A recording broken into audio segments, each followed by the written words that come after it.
Good morning, everyone. I'm Officer Truman Fitzgerald with the Birmingham Police Department's Public Information Division. We would like to thank each and every one for attending this press conference today. From the city of Birmingham, you have our Honorable Mayor, Randall Woodfin, and our Police Chief, Chief Scott Thurman. We're going to bring Chief Thurman up, and he will introduce our other speakers today. Thank you. So good morning.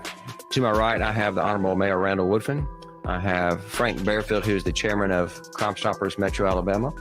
I have Maria Davis with FBI Birmingham Field Division, and I have Deputy Chief Jeff Brown over the Investigative Bureau for the Birmingham Police Department. To my left, I have Carlton Peoples, who is the Special Agent in charge of FBI Birmingham Field Office. And I have Assistant Special Agent in charge, James DeLoach. So I want to bring a little bit of an update to the mass shooting that occurred in Birmingham on Saturday at approximately 11 p.m. We are still sifting through Crime Stoppers tips. We have received a significant number of those. We encourage the public to continue to share that information with Birmingham Police Department. Our federal partners have been a tremendous help so far in working through a lot of the information and evidence that we have recovered. 12 of the victims that were injured have been released from the hospital. There are still 5 that are currently in the hospital as of today. Our detectives have been out really since this occurred, working through the night and just talking to different people, gathering information. The FBI has offered some additional resources that will be in place later today that will help us connect the dots on some of that information, if you will. We're still receiving some surveillance video and other things as well. So really want to highlight some reward. What's up, everybody? Welcome to MTGV Crime Podcast. Today, we're going to be talking about the mass shooting in Alabama. We're trying to figure out what's going on. We're also going to be talking about the judge and the sheriff shooting that happened in the judge's chambers and some other things. You know, it just depends on how long we end up staying here. There's been a lot of different things that I've been looking at over this past weekend. And when I tell y'all, it's been a whole lot going on. Shout out to my BFF in the building. Yes, please hit that thumbs up, everybody. Drop down in the comments and let me know who's here. And also, I will drop my call-in number if anybody want to call in and give any information or tell us what you're feeling about what you're looking at here today. So happy Monday. Man, how was your weekend? So we're going to get started. I don't like to waste too much time. We're going to get straight to the point. And I'm going to stop it along the way.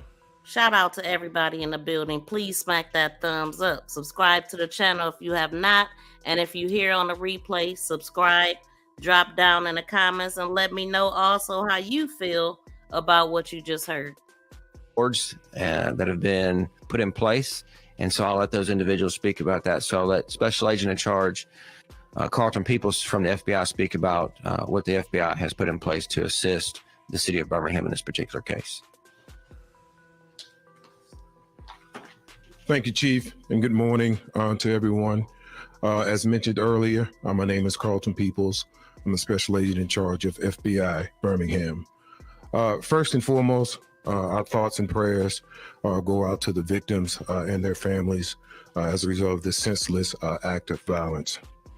The FBI will continue to avail resources and assets, whether local, regional, or national, to assist our partners in addressing violent crime in our community.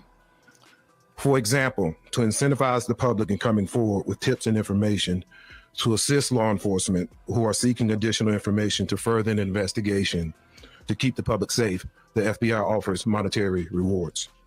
As a result of the mass shooting which occurred in our community this past weekend, and the information and investigation to date, the FBI has announced a reward for up to $50,000 for information that to law enforcement, which leads to the arrest and conviction of the individual or individuals responsible for Saturday's mass shooting.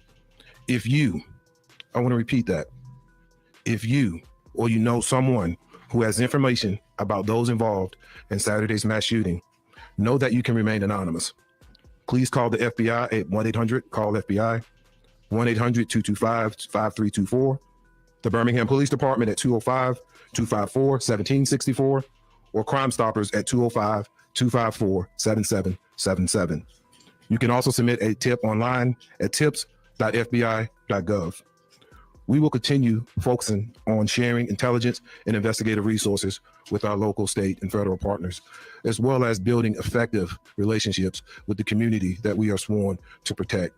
And the purpose of that is to ensure that we root out the most violent and heinous individuals that seek to bring violence to our communities and neighborhoods. Thank you. Good morning. I'm Frank Bearfield, Chairman of Crime Stoppers of Metro Alabama. And previous to today, the largest reward we had ever offered was $25,000, which was for the cupcake matter that I'm sure some of you remember that. And we were very glad to pay that reward out. Today, we'll be offering $50,000 for any information that helps us solve this crime. They don't have to be convicted. They don't have to go to court. You don't have to do anything. You remain totally anonymous. And if you give us information that leads to identifying the person responsible for this or the solving of this crime, you're going to get paid a great reward. It's a life-changing reward, and you're totally anonymous, $50,000. I want to thank you all for being here with us all this morning. A couple things I want to do. One, I want to start with a thank you. It is a thank you to what this continued effort of partnership. One, to the FBI for not just leaning in with the investigation, but sharing with and presenting to our community additional resources in the form of an actual award up to $50,000 that will lead to an arrest and conviction from the FBI. If you were listening to Frank, I also want to thank Crime Stoppers as well. Theirs has a twist. It is to provide simple information that could lead to an arrest, as well as you can remain anonymous. I want to stress that you can remain anonymous. It is critically important that as a community, we come together in this moment. I'm reminded that standing in this room, I've presented before in front of many of you all. And there was an outpouring. There was not only a collective holding our breath, but I remember community action with the kidnapping of Cupcake McKinney.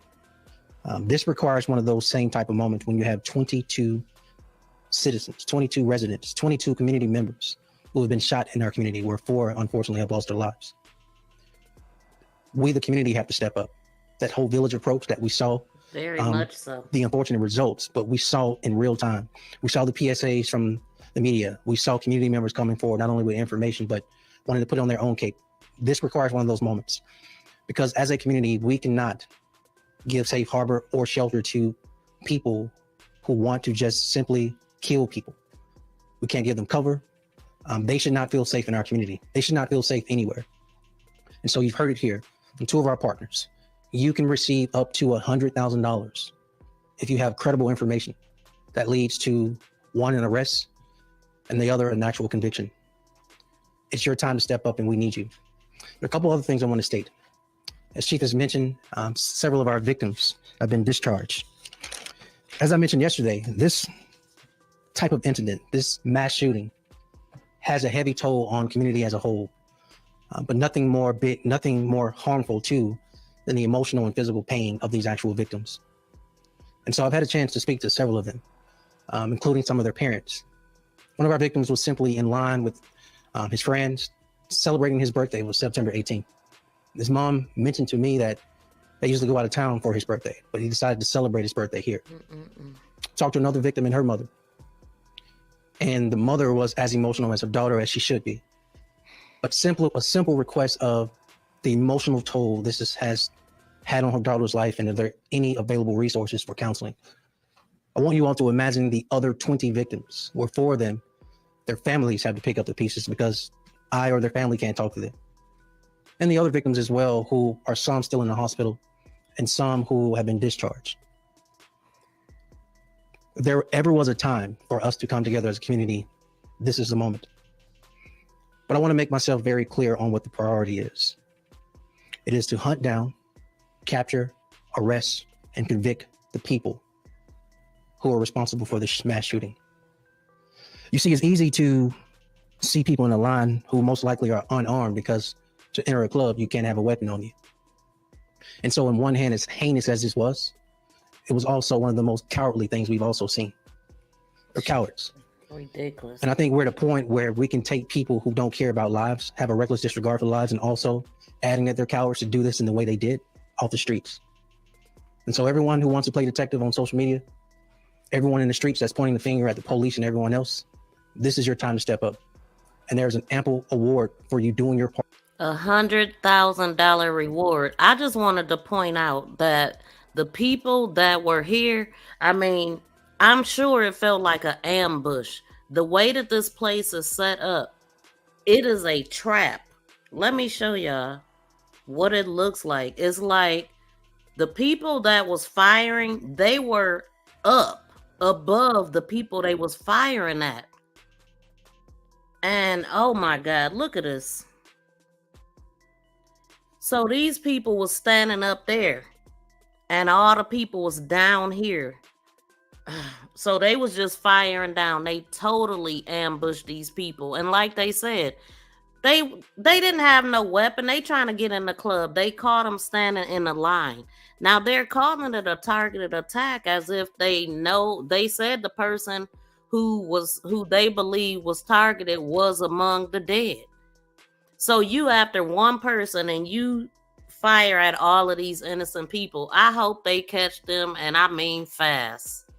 I mean, they gotta be able to catch them. It's surveillance footage everywhere, license plate readers, cameras on buildings, and I pray they catch these people quick. And you heard them bring up the Cupcake McKinney case. We talked about that years ago when that happened. The little girl that was kidnapped from a birthday party in Alabama and later found, I believe, in a dumpster. And she had been taken from by a guy and some lady named Derek somebody. I mean, I don't have all the details, but she was only like 4 or 5 years old, and she was unalived and lured away with candy. And you know, everybody was looking for her. Her dad was instrumental in looking for her, but it was a lot of mess with that case. And so they're saying that they offered 50,000. That was the highest, and now it's 100,000 now. This area seemed to be a really nice area. The place that they were going to looked really nice inside. And it looked like it was a whole vibe. You know, you just go in there. These are all the seats. It's like lights, LED lights around in the place. And it just looked like a good chill spot to go. But it ended up being a murder scene of multiple innocent people. Like, and so the police got to know something to even know that it was a targeted attack and all of this type of stuff, and to know that the person that they was targeting was among the dead. What is this about? I mean, it is not safe to go nowhere in this world no more. Just so frustrating hearing this stuff. But let's go. Part as a community member. Again, a huge thank you to UAB Hospital, St. Vincent Hospital, Brookwood Hospital, and Princeton Hospital, who, as I've stated, and it's worth repeating, do what they do best, which is saving lives. The pain and hurt that existed at some of these waiting rooms, where hundreds of scores of people, family members, waiting in the emergency room lobby area, not knowing which hospital their child was in, wondering the result of their child. None of us should have to live with that. But we can make them whole. Sheriff, come on up, sir. Welcome in, Drea. Literally in the middle of this, come on up. Everyone, I'm referring to Sheriff Petway, again, another partner, and that's helping us address and fight this issue. That too. Other partners that are not present that include our DA, Danny Carr. Welcome I in. want to thank the men and the women you see standing here, and I want to thank all the community members. But I'm looking directly at you as well, media. With the information you've heard today, up to $100,000 in reward for credible information, please overshare, over-communicate that as a PSA and get this information out. Please share this out, I remember y'all. what you did for Cupcake McKinney. We need that same type of energy from you for these 22 victims. With that, Chief, we'll open it up for questions. We kindly ask that before you ask your question, just wait to be acknowledged. Thanks for tapping in, Drea. Yes, ma'am. Chief, at this point, do you know the identities of the suspects or the persons of interest? Or are you still working to figure that out? Still working to figure that out at this point in time. Carol. You mentioned yesterday that this is a possible, target was intended and that you were working to identify the motive. Have you identified the motive yet? And I know that 2 of the victims have been implicated in previous murders, one acquitted, one dismissed. Do you believe those previous homicides have any bearing bearing on what happened Saturday night? It could, and there's several multiple motives for the one individual that we believe is targeted. But there again, as you mentioned, you've got several others who there'd be motivation from others to target them as well because of their criminal past. So that's just something we're working through. Was there any small precinct previously in the 5 Point South area? And if so, is that something that will be coming back to the area when it comes to time? Years ago, there was a substation, but there again, you have to man a substation. So I have found that a lot of times the substations are ineffective because you just have an officer sitting in there. We need our officers out engaging our community members.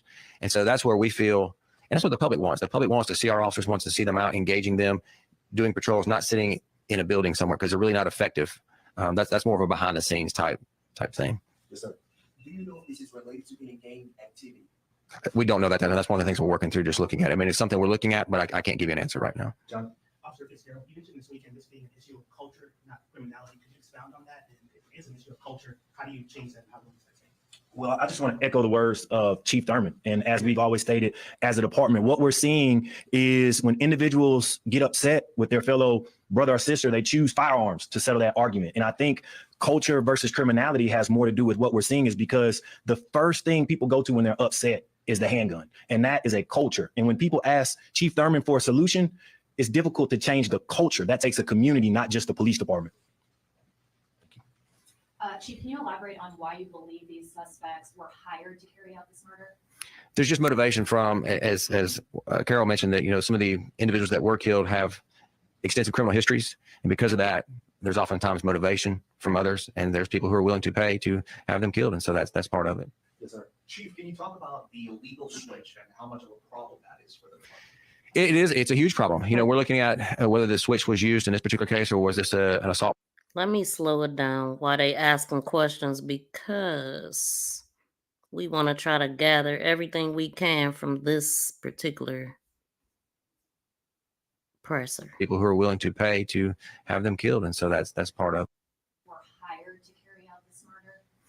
There's just motivation from, as Carol mentioned, that, you know, some of the individuals that were killed have extensive criminal histories.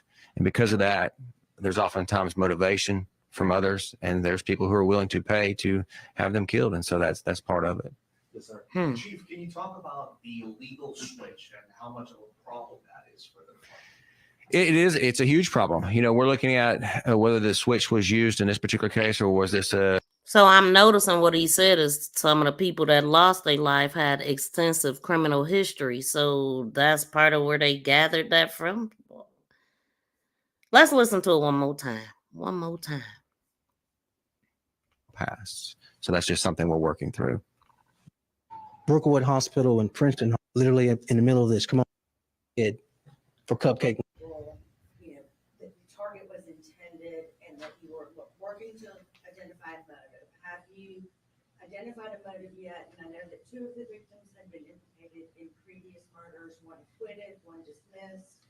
Do you believe? Oh, 2 of the victims was involved in a murder, 1 acquitted and 1 dismissed. Let me take that back one more time. So they think this was targeted because of that. Okay. That you were working to identify a motive. Have you identified a motive yet? And I know that 2 of the victims had been implicated in previous murders, 1 acquitted, 1 dismissed. Implicated in 2 previous murders, 1 acquitted and 1 dismissed. Both of them let free. Do you believe those previous homicides have any bearing on what happened Saturday night? It could, and there's several multiple motives for the one individual that we believe is targeted. But there again, as you mentioned, you've got several others who there'd be motivation from others to target them as well because of their criminal pasts. So that's just something we're working through. Was there any small precinct previously in the 5 Point South area? And if so, Now, I just want to talk about that part right there. I mean, if you know that you got off on a murder, dismissed, acquitted, or whatever, the last place I would be caught at is a freaking bar. So all of the, and I don't know, I'm not even sure if they're saying 100% that this is what it was, but it sounds like that's what they're investigating right now. And all of these innocent people got taken out because they wanted to unalive 2 people, likely because they unalived or was involved in somebody that they loved. So then they come and take out a bunch of innocent people to have nothing to do with nothing. Make it make sense. Like nobody wins. You just gain more victims. That is freaking horrible. Damn. So it'll be interesting to find out what cases they're talking about. What cases were they talking about? So, okay, we have Mahogany. That's a case that we covered from Alabama recently, and that was a huge case. Mahogany, but obviously that case is not over, and they haven't went to trial. Nobody's been acquitted or dismissed for that. We did cover Cupcake too. That was like 2018, 2019 or something, right? That was a minute ago. But Alabama is off the map with their crimes, y'all. So it ain't no telling. But this sounds like it's attached to a couple more murders in Alabama, likely. So is that something that will be coming back to the area when it comes to crime? Years ago, there was a substation, but there again, you have to man the substation. So I have found that a lot of times the substations are ineffective because you just have an officer sitting in there. We need our officers out engaging our community members. And so that's where we feel, and that's what the public wants. The public wants to see our officers, wants to see them out engaging them, doing patrols, not sitting in a building somewhere because they're really not effective. That's more of a behind the scenes type thing. Yes, sir. Do you know if this is related to any gang activity? We don't know that, and that's one of the things we're working through, just looking at it. I mean, it's something we're looking at, but I can't give you an answer right now. John? Officer Fitzgerald, you mentioned this weekend this being an issue of culture, not criminality. Could you expound on that? And if it is an issue of culture, how do you change that and how long does that take? Well, I just want to echo the words of Chief Thurman. And as we've always stated, as a department, what we're seeing is when individuals get upset with their fellow brother or sister, they choose firearms to settle that argument. And I think culture versus criminality has more to do with what we're seeing is because the first thing people go to when they're upset is the handgun. And that is a culture. And when people ask Chief Thurman for a solution, it's difficult to change the culture. That takes a community, not just the police department. Thank you. Chief, can you elaborate on why you believe these suspects were hired to carry out this murder?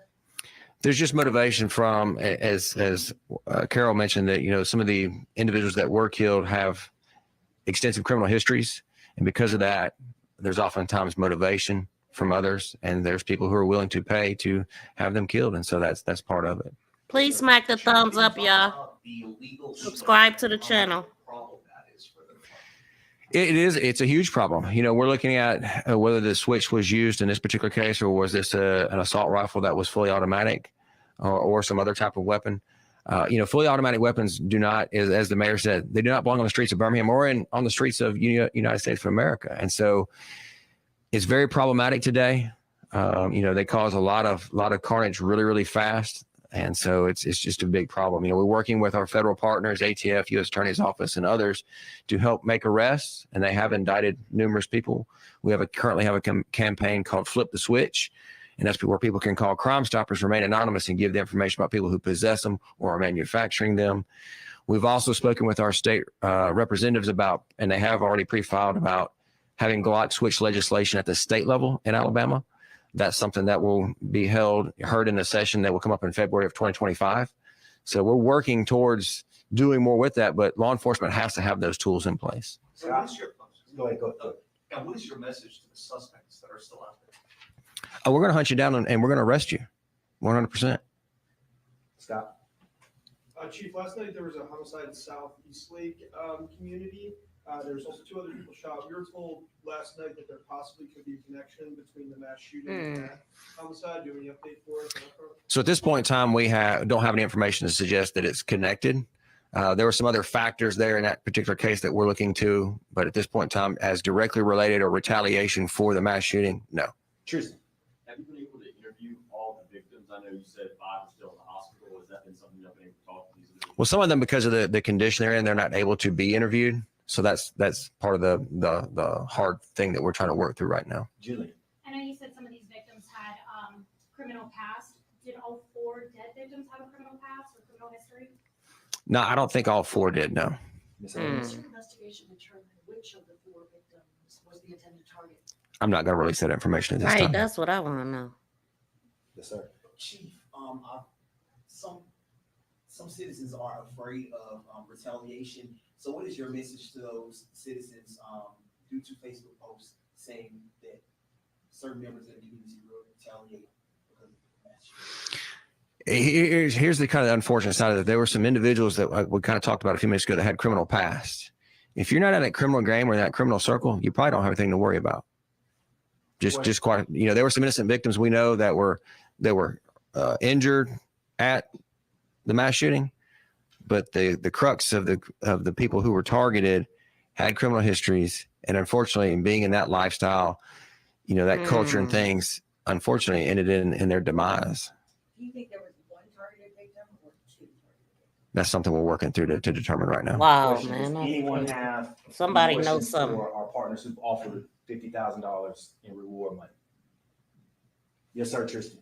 And just direct your question to either Special Agent in Charge Carlton Peoples or Chairman Frank Bearfield. Chairman Bearfield, we spoke a little bit, and the mayor said there's been several people that have come forward with tips. Can you highlight any more detail about what y'all heard, or perhaps That's a even plus. number, just to showcase how much of a community buy-in there's been on trying to solve this investigation? Ever since yesterday, there's been a tremendous number of tips, in excess of 50. And we expect more to be coming in. That 50 number is something that I got a few hours ago, so I'm sure there are quite a few more since then. And we're just trying to determine the ones that bear fruit. That's what it just equals. The FBI, as we talked about earlier, stepped up big time with the cupcake case, and that seemed to work. What does the FBI look at when it offers a substantial reward like this? I think there's a number of factors that we look at, but right now it's about the impact and the effect that it's having on our communities for everyday citizens. And so we wanted to make sure that we partner in a way that shows that we are serious about our commitment to the city of Birmingham, our local and state and federal Y'all please partners, smack the and the thumbs up communities for that me. we're sworn to protect. And this is a way to do that. But it also is just another way. We are involved in our task force, violent crime and gang task force with Birmingham and the local and state and federal partners as well. So this is just another avenue of impact, ensuring that we're all Please in. subscribe and press that notification bell and thumbs up. Please subscribe and press that notification bell. Police presence, is there any plans to have police presence there moving forward? And some of the other nightlife entertainment districts like Lakeview or any other areas where we're going to see large 5 Points South, there's significant police presence.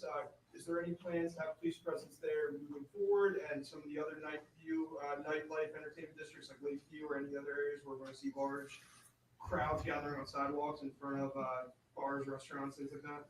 No more than normal. We did have some significant increase in police throughout the summer. That worked pretty well. We've transitioned to some other ways to address that at this point in time. And so no increased. I mean, our officers are always out in those areas anyways because there's an influx of people going to the bars, the restaurants, the entertainment areas. So no more than normal. We're seeing similarities in incidences where people are driving up, shooting into idle places. Are we investigating this as maybe possibly one entity, gang related? Is that something we're looking at? There's just multiple factors or multiple motives, if you will. And we just have to work through those and determine which is most supported by facts and most viable. And so we just have to work through it. It just takes time when we're not that far in this investigation. It just takes time to work through this. Even with all hands on deck from all of our partners, it just takes time to go through when you have something of this magnitude to get through everything. Last question, Ms. Amy. Do you believe the suspects are still in the area, and what assurances can you give to the public that it's safe to go out to these areas at night? Well, they're not. Here's the thing. These weren't just people riding around just targeting random people. So there's not people riding around the city of Birmingham just shooting people just to be shooting people. That's not occurring. These were people who were targeted because of some of their involvement in the things they are involved in, the things they do day to day. That's why they were targeted. And that's the bottom line. But just some clarification on that, I'm sorry, just to be clear, there were 21 people who were shot. So not all 21 people are believed to be linked to the one person that was. That is correct. There's collateral damage here. There is collateral damage. Yes, 100%. All right, thank you, everyone.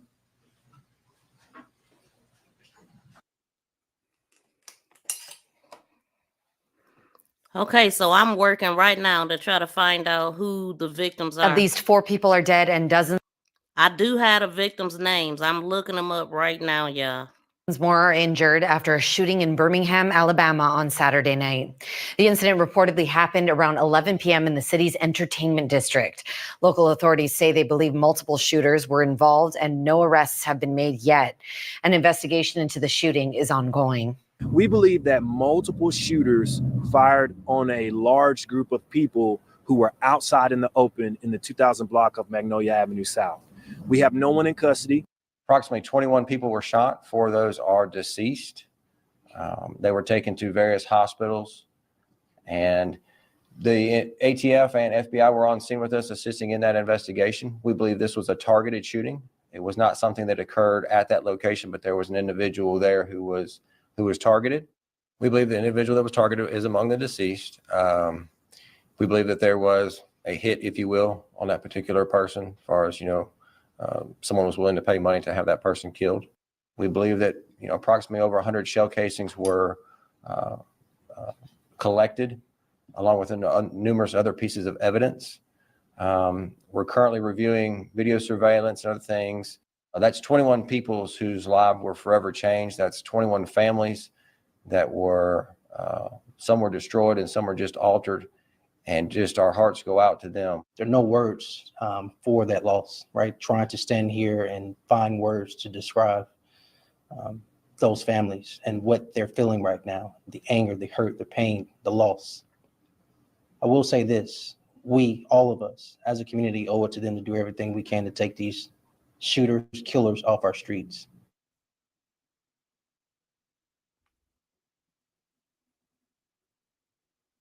Welcome back to Live Now from Fox 811 here on the East Coast this Sunday morning. We appreciate you getting all.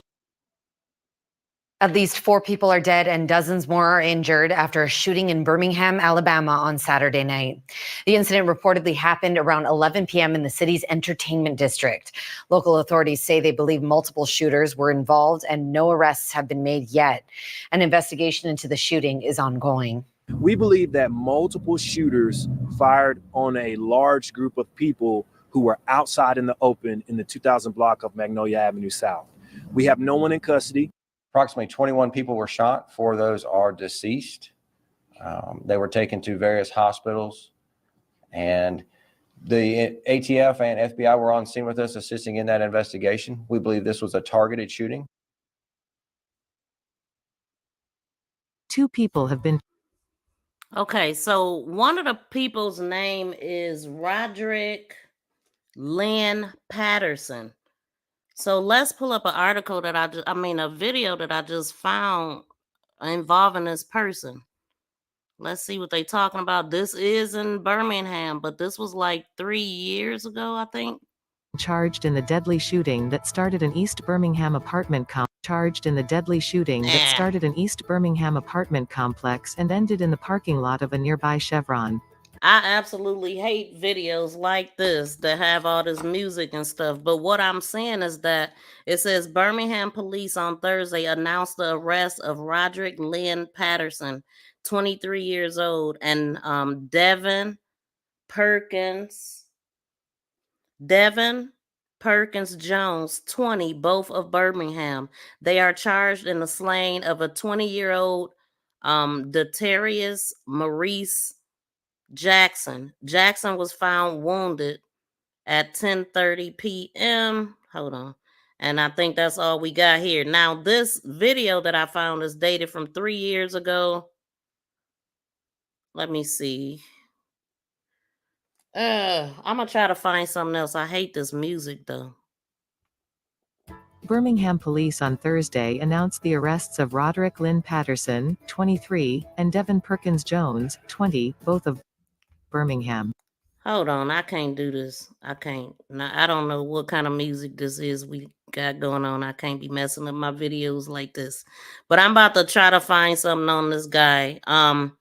As a matter of fact, it had a picture of him too. Let me show y'all the picture. Or maybe I could, let me see.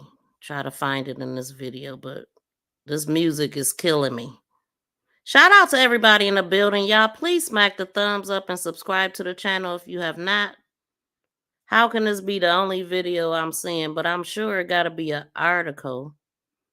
I can't even show y'all the picture of them because it ain't even showing on here. But I can, I'm going to screenshot this picture and show it. I don't know 100% if this is the person, one of the people that was unalive, but I think it is because he's from Birmingham. He got the same exact name, same first, middle, and last name. This happened about 3 years ago. And then one of the articles that I was reading talked about an incident that happened some years ago. So that made me think, is this connected to that incident? So let me put this picture in so y'all can see who I'm talking about, and then I'm gonna try to find the article. But let me go back to the videos we was listening to. I can't do the music. Let me go back up. We gonna get into it though, y'all. We gonna try to figure out what's what.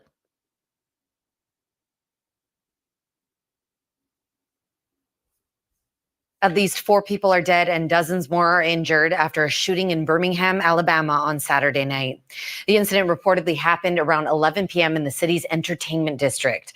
Local authorities say they believe multiple shooters were involved and no arrests have been made yet. An investigation into the shooting is ongoing.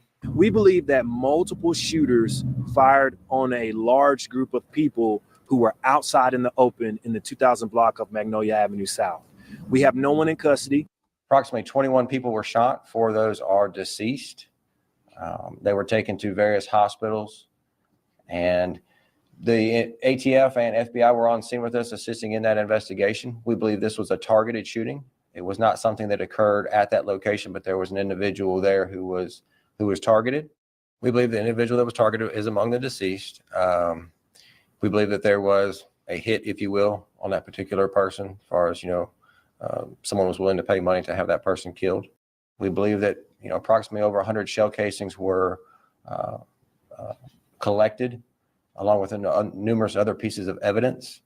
We're currently reviewing video surveillance and other things. That's 21 people whose lives were forever changed. That's 21 families that were, some were destroyed and some were just altered. And just our hearts go out to them. There are no words for that loss, right? Trying to stand here and find words to describe those families and what they're feeling right now, the anger, the hurt, the pain, the loss. I will say this, we, all of us as a community, owe it to them to do everything we can to take these shooters, killers off our streets.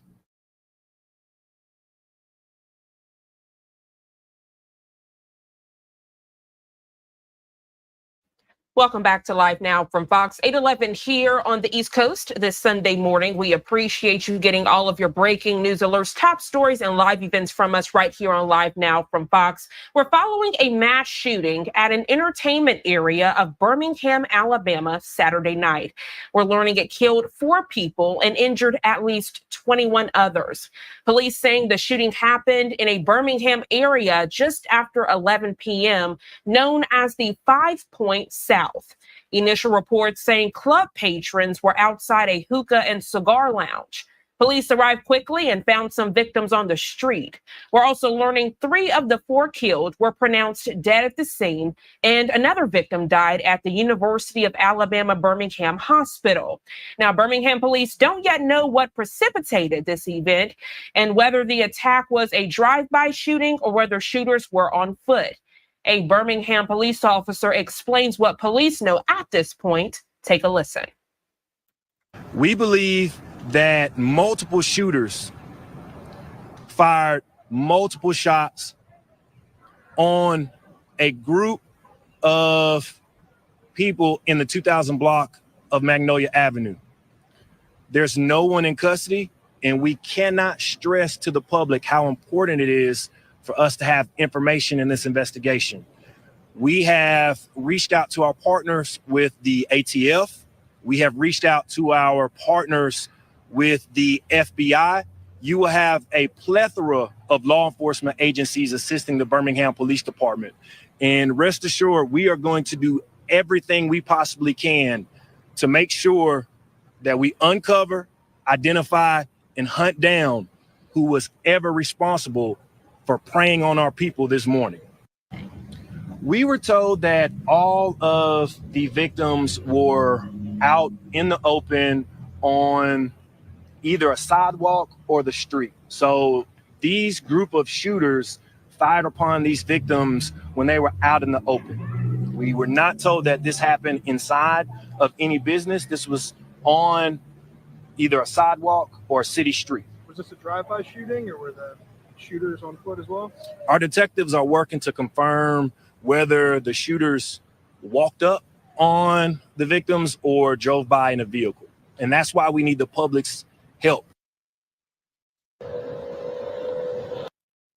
All right, so that was the very latest from authorities in that area. And they go on to say they think the weapons involved could be switch-use guns, which are weapons that can be converted to fully automatic weapons. They're asking anyone with information or surveillance video to call Crime Stoppers. The number for that area is 205-254-7777. Again, this is breaking news we're getting this Sunday morning coming from an area of Birmingham, Alabama, a mass shooting. At this time, 4 dead, at least 21 injured. As we get more information on this breaking news alert, you'll be the first to know right here on Live Now from Fox. The ABC 3340's Valerie Bell returned to the scene this morning. She continues our team coverage tonight with reaction from the 5 Points community. People we spoke with are sad and angry. Some say they're just fed up. Y'all please smack that thumbs up. The church bells rang out Sunday morning in 5 Points. Families out and about on the streets. There's plenty of people walking around like it's just another day. The night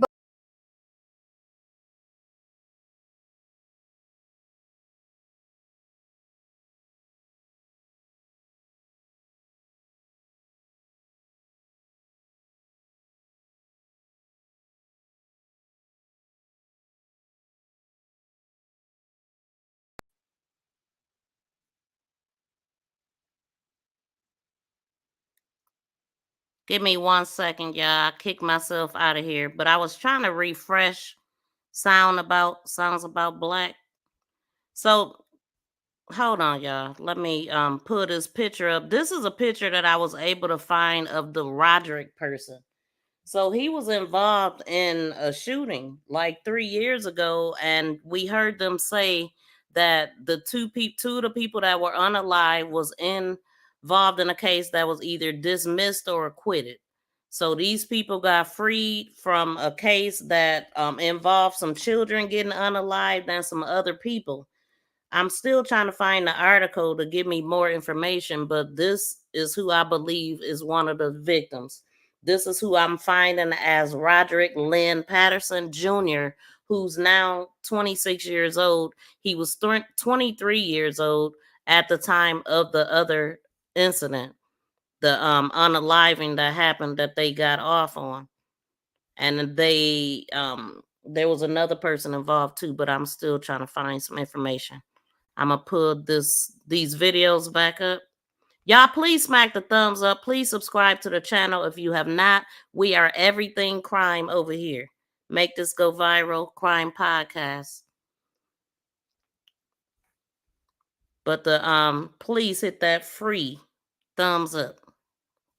Life away for some pecans and peons. It ain't enough money in the world will make me go out here and take somebody's life.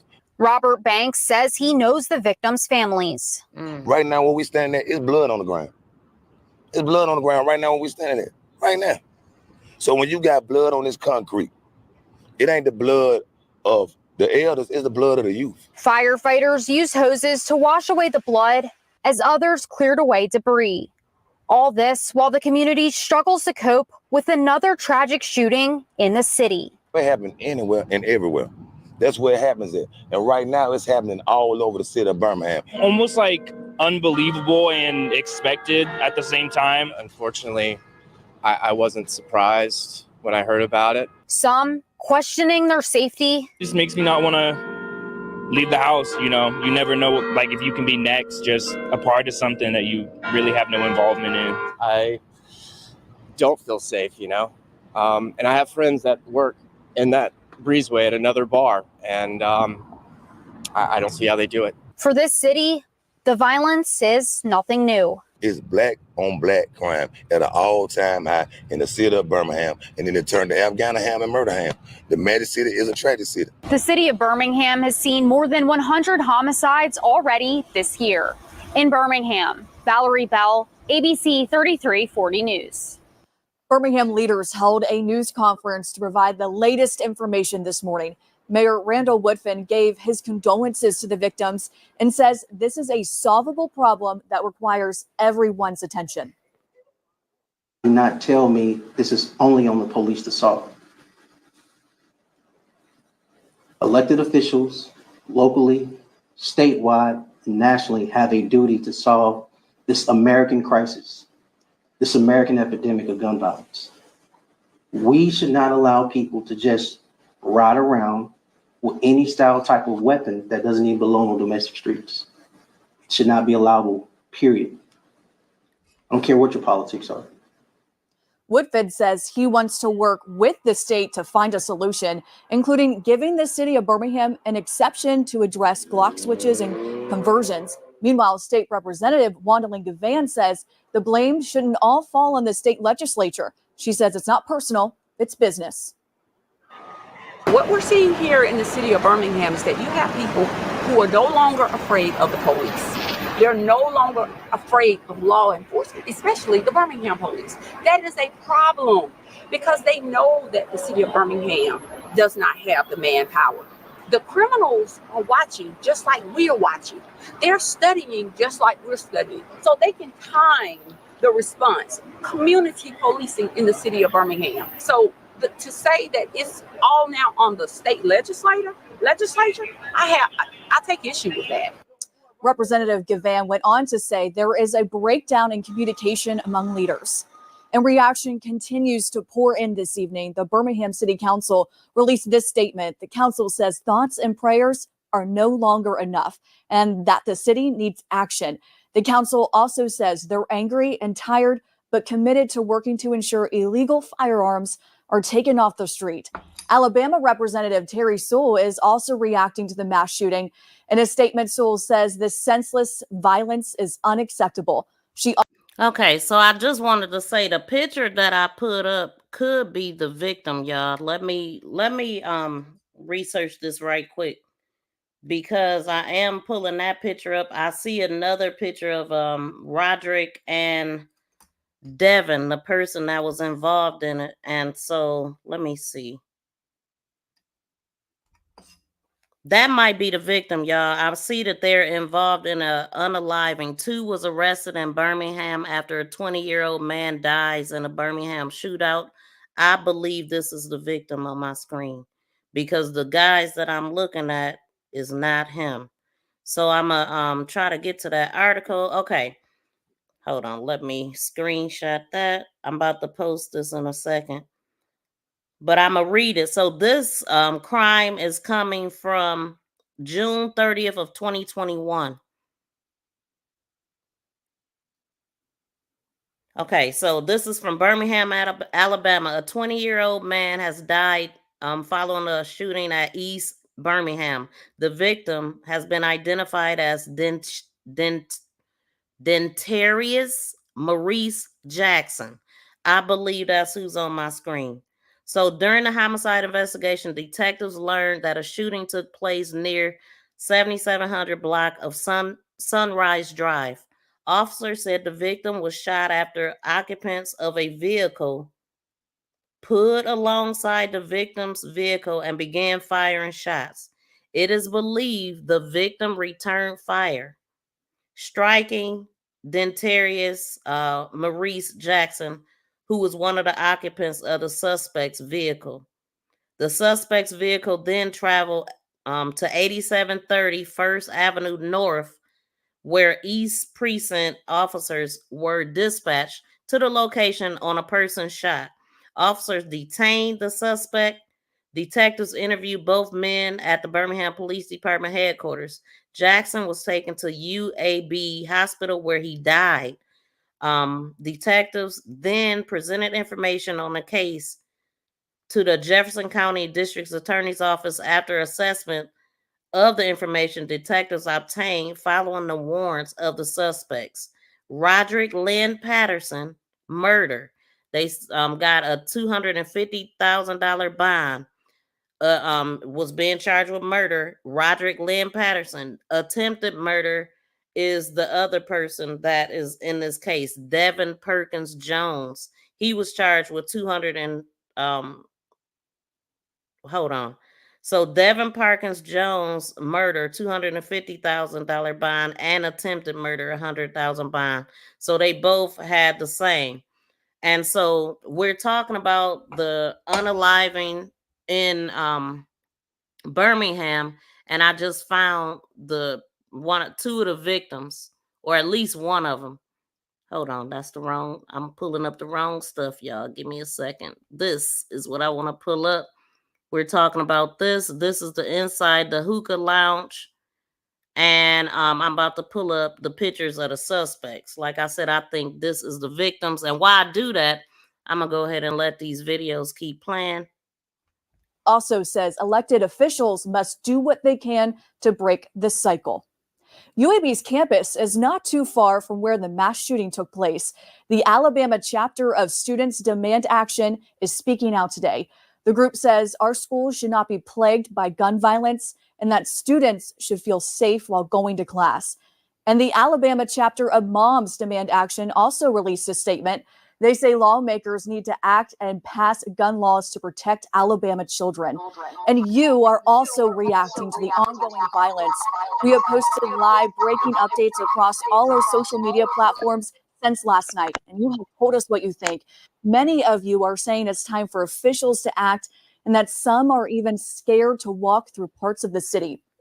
And this is not the first mass shooting Birmingham has seen this year, or even in the last few months. In July, 4 people were killed and 10 others were hurt after a shooting at an event center.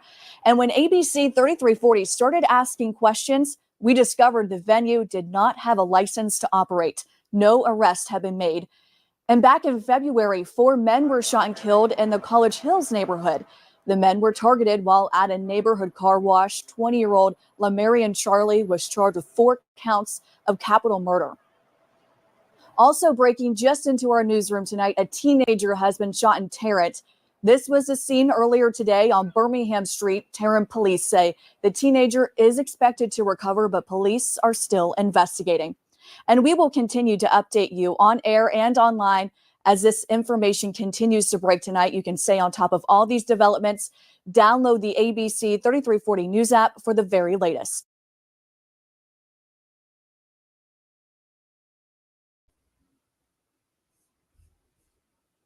And we are following breaking news out of Birmingham, Alabama, where 4 people have been killed in a mass shooting. I'm Michelle Fisher. And I'm Jory Rand. This shooting happening in the 5 Points South area, which is popular with restaurants, bars, and shops.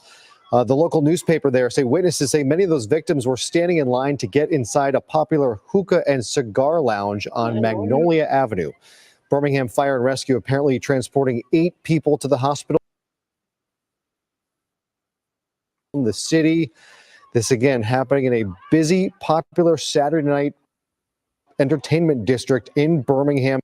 3 of those victims reportedly died at the scene. A 4th was one of those victims taken to the hospital where they died as well. We will continue to follow this story and bring you the latest of the latest mass shooting we have seen here in the United States. Hello, I'm Mark Brown. Get more great ABC7 content by clicking the subscribe button for our YouTube channel. It's a whole and lot download going the on, y'all. ABC7 Los Angeles to the hospital where they died at. Yeah, it literally was like a war zone, according to some witnesses that spoke out there. I just couldn't imagine being out there. You just going to have a little fun, and you got these people coming to do what they doing. So I don't know which one of these guys is Roderick. Roderick Lynn Patterson, age 26. I don't know which one of them is him, but that's definitely one of him. One of these guys is him. One of the guys that lost their life out there. And one of the guys is Devin Perkins Jones, and the other guy is Roderick Perkins, who was out there. Devin was not out there, well, not listed as one of the victims that were unalive. So the victims that I have that were unalive is Nitra Holaman, 21 years old, Taj Booker, 27 years old, Carlos McCain, 27 years old, and Roderick Lynn Patterson, 26. So the next person that I wanted to look up is Carlos, because I'm thinking, I just picked Roderick first because I'm like, okay, I'm thinking it might be a guy, so I just chose him. And so I'm also going to look to see what else I can find out about these two that I have showing right here. So, okay, so Roderick Patterson was transported to the Jefferson County Jail and remained in custody of the Jefferson County Sheriff's Office.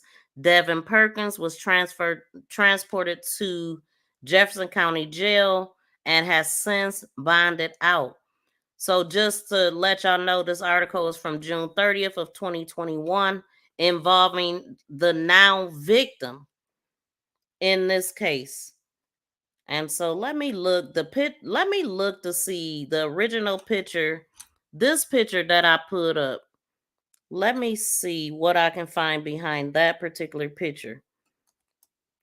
Okay, so that is Dentarius Jackson, who was unalived in 2021.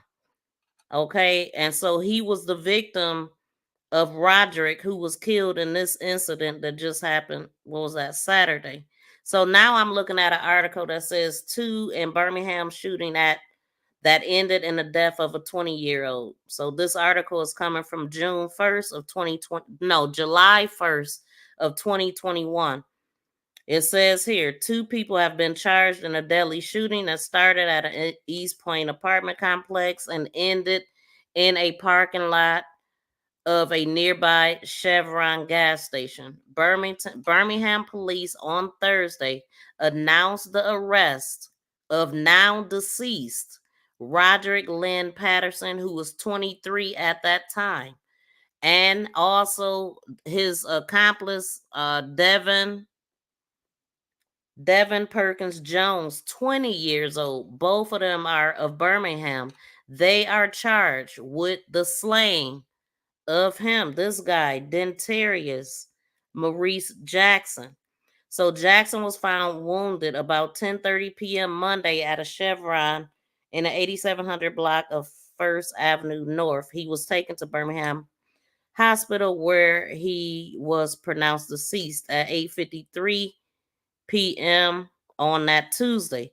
So Officer Thurman Fitzgerald said the first shooting happened near the 7700 block of Sunrise Drive, which is an apartment complex. A victim was struck by gunfire there after occupants of a vehicle put along the victim's vehicle and opened fire. It is believed that Fitzgerald said that the victim returned fire, striking Jackson, who was one of the occupants of the vehicle. The suspects were then traveled to the Chevron, where they stopped for help. It was there that Patterson, who's now deceased, and Patterson and Perkins Jones, who were in the vehicle with Jackson, were taken into custody. So they were in a vehicle with Jackson, who was struck. So was they friends? See, I'm not understanding the case yet, y'all. I'm just simply putting it out. But they was in a car with him, so was they friends? But let me just read. We can't even make sense of it yet. There's so much happening right now. So the detectives interviewed both suspects at the police headquarters. They presented the information to the Jefferson County, which issued warrants against the pair for murder and attempted murder. Under Alabama's felony murder law, A person can be charged with murder if they are participating in a felony crime that results in death, whether or not that person actually pulled the trigger. Okay. So Patterson remained in the county jail. Perkins has been released on bond. So friends of Jackson have set up a GoFundMe to help with his funeral expenses. Donations were made here. Let me see some. So now I'm looking at his GoFundMe. They raised only $2,000, $2,964. He's actually in. This guy right here is the one that was deceased at that time. So he is in a picture with a little girl. He's holding a little girl. And so let's see what they said. On Tuesday, June 29th, Dentarius Jackson succumbed to injuries sustained in a Birmingham shooting. This hardworking young man was loved by many and will be missed greatly every day. Because of the unexpected nature of his death, his family is in need of funds to help his funeral expenses. If you feel led to give, even $5 isn't too small.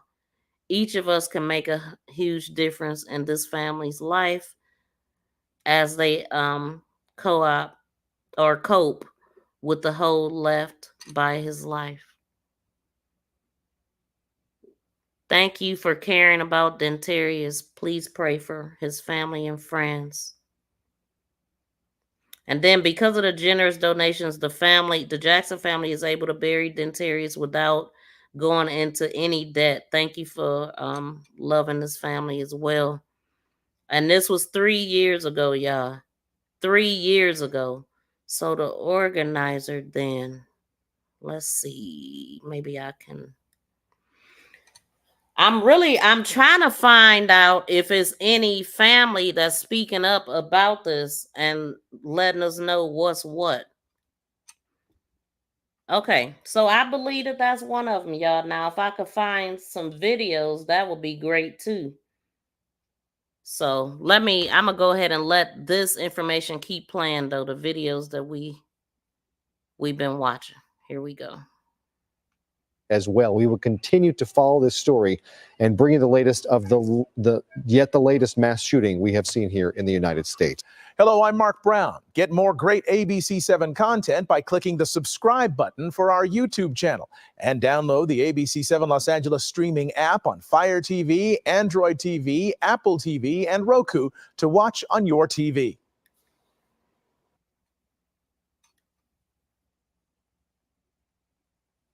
We begin with a breaking news update. A prayer vigil turns deadly on Chicago's southwest side. One person was killed and 6 others were wounded. It happened last night in Little Village. Sharday Gray tells us what investigators know so far. A total of 7 people were shot while they were attending a vigil last night. 1 person died. The next day, officers were canvassing the neighborhood, passing out flyers like this, asking for anybody to speak up to help with their investigation. On a soggy Sunday morning, Chicago police officers canvassed 25th and Spalding, placing these flyers on cars, mailboxes, and fences. It says anonymous tips will be rewarded. It's being passed out after 1 person was killed and 6 others were injured at a prayer vigil. ShotSpotter detected several rounds near that intersection. South Spalding, 18 rounds high capacity on the corner on the sidewalk. That prayer vigil was taking place in the front yard of a Southwest Side home.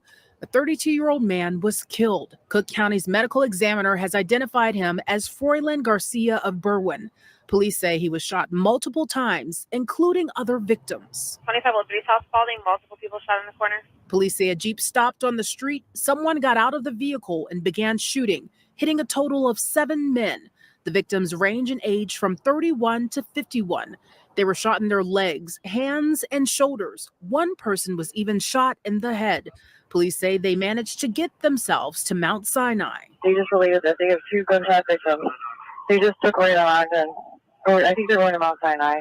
They said they have 2 gunshot victims. Video posted to social media claims that people trying to get to the hospital. Now, this is actually one that I didn't mean to put in here, but I'm going to just let it play. There's stuff going on every day. Were delayed due to Riot Fest concert goers, but police aren't confirming those reports. A possible tip on the suspect's vehicle led police to 46th Place and Western in Back of the Yards neighborhood. We noticed one officer with a rifle, but officers remain tight-lipped about this scene. Detectives say they're in their early stages of their investigation. No one has been arrested. Reporting in Little Village, Sade Gray, CBS News, Chicago. Yeah, that just And Little happened Village too, neighbors y'all. tell us the remaining 6 victims are expected to be Crazy. okay. Absolutely insane. We begin tonight with the search for suspects in the deadly mass shooting overnight at a popular entertainment district in Birmingham, Alabama. 4 people were killed and 17 injured outside a cigar and hookah lounge. Authorities say at least one person was targeted in the shooting. The other victims were caught in the crossfire. Police say a car drove to the 5 Points South area and multiple gunmen opened fire, then fled the scene. Police recovered about 100 shell casings. Investigators are working with the FBI and other law enforcement agencies, urging anyone with information to contact authorities. The city's mayor says the shooting is part of the gun violence crisis in America, saying, quote, when America gets a cold, it's possible that Birmingham gets the flu. We do want to warn you, some of the video images may be disturbing. ABC's Stephanie Ramos leads us off tonight. Tonight, police are calling the deadly gunfire that tore through a popular nightlife district in Birmingham, Alabama, wounding more than a dozen people, a targeted shooting. At least one of the 4 killed believed to be an intended target. We believe that there was a hit, if you will, on that particular person, as far as, someone was willing to pay money to have that person killed. So I just wanted to stop it for the people that's just getting here. That's what I'm doing. I'm looking up to see who the victims are. And so far we found them. That is Roderick. One of them is Roderick Lynn Patterson, 26. Trying to figure out which one of them is because they said a couple of them has some really heavy stuff. One acquitted and one got off on some murders that happened some years ago. Shout out to the 101 people in the building. Y'all, please smack that thumbs up for me and please subscribe to the channel if you're into crime. We get it in over here. Okay, so I'm also trying to figure out more information about that crime. I did get the victim's name, but now I got to go back because it's one of those different names, Quinteruses or something. But I got to look it up. It's a very much different name. But we're going to keep letting these videos play while I gather this other information. Welcome to my channel, y'all. Around 11 p.m. on Saturday, police racing to the city's historic 5 Points South area near the campus of the University of Alabama at Birmingham, finding at least 21 victims. There's probably about 5 or 6 that went out on the stretcher that I saw. I'm sure it was probably more. Authorities say multiple suspects jumped out of a vehicle, opening fire on a group standing outside, and then fled. Investigators now say they believe the firearms involved in the shooting were converted to fully automatic using a so-called gun switch. Around 100 shell casings collected at the scene. Tonight, police say no arrests have been made as they plead for the public's help. First thing, and the priority is to get these shooters, find these shooters and get them off our streets. Lindsay, police say the shooting likely stemmed from a separate incident. Most of the victims were caught in the crossfire. Authorities have now partnered with the ATF and the FBI as they continue their investigation. Lindsay. Some of those victims in critical condition tonight. Our hearts certainly go out to all involved. Stephanie, thank you.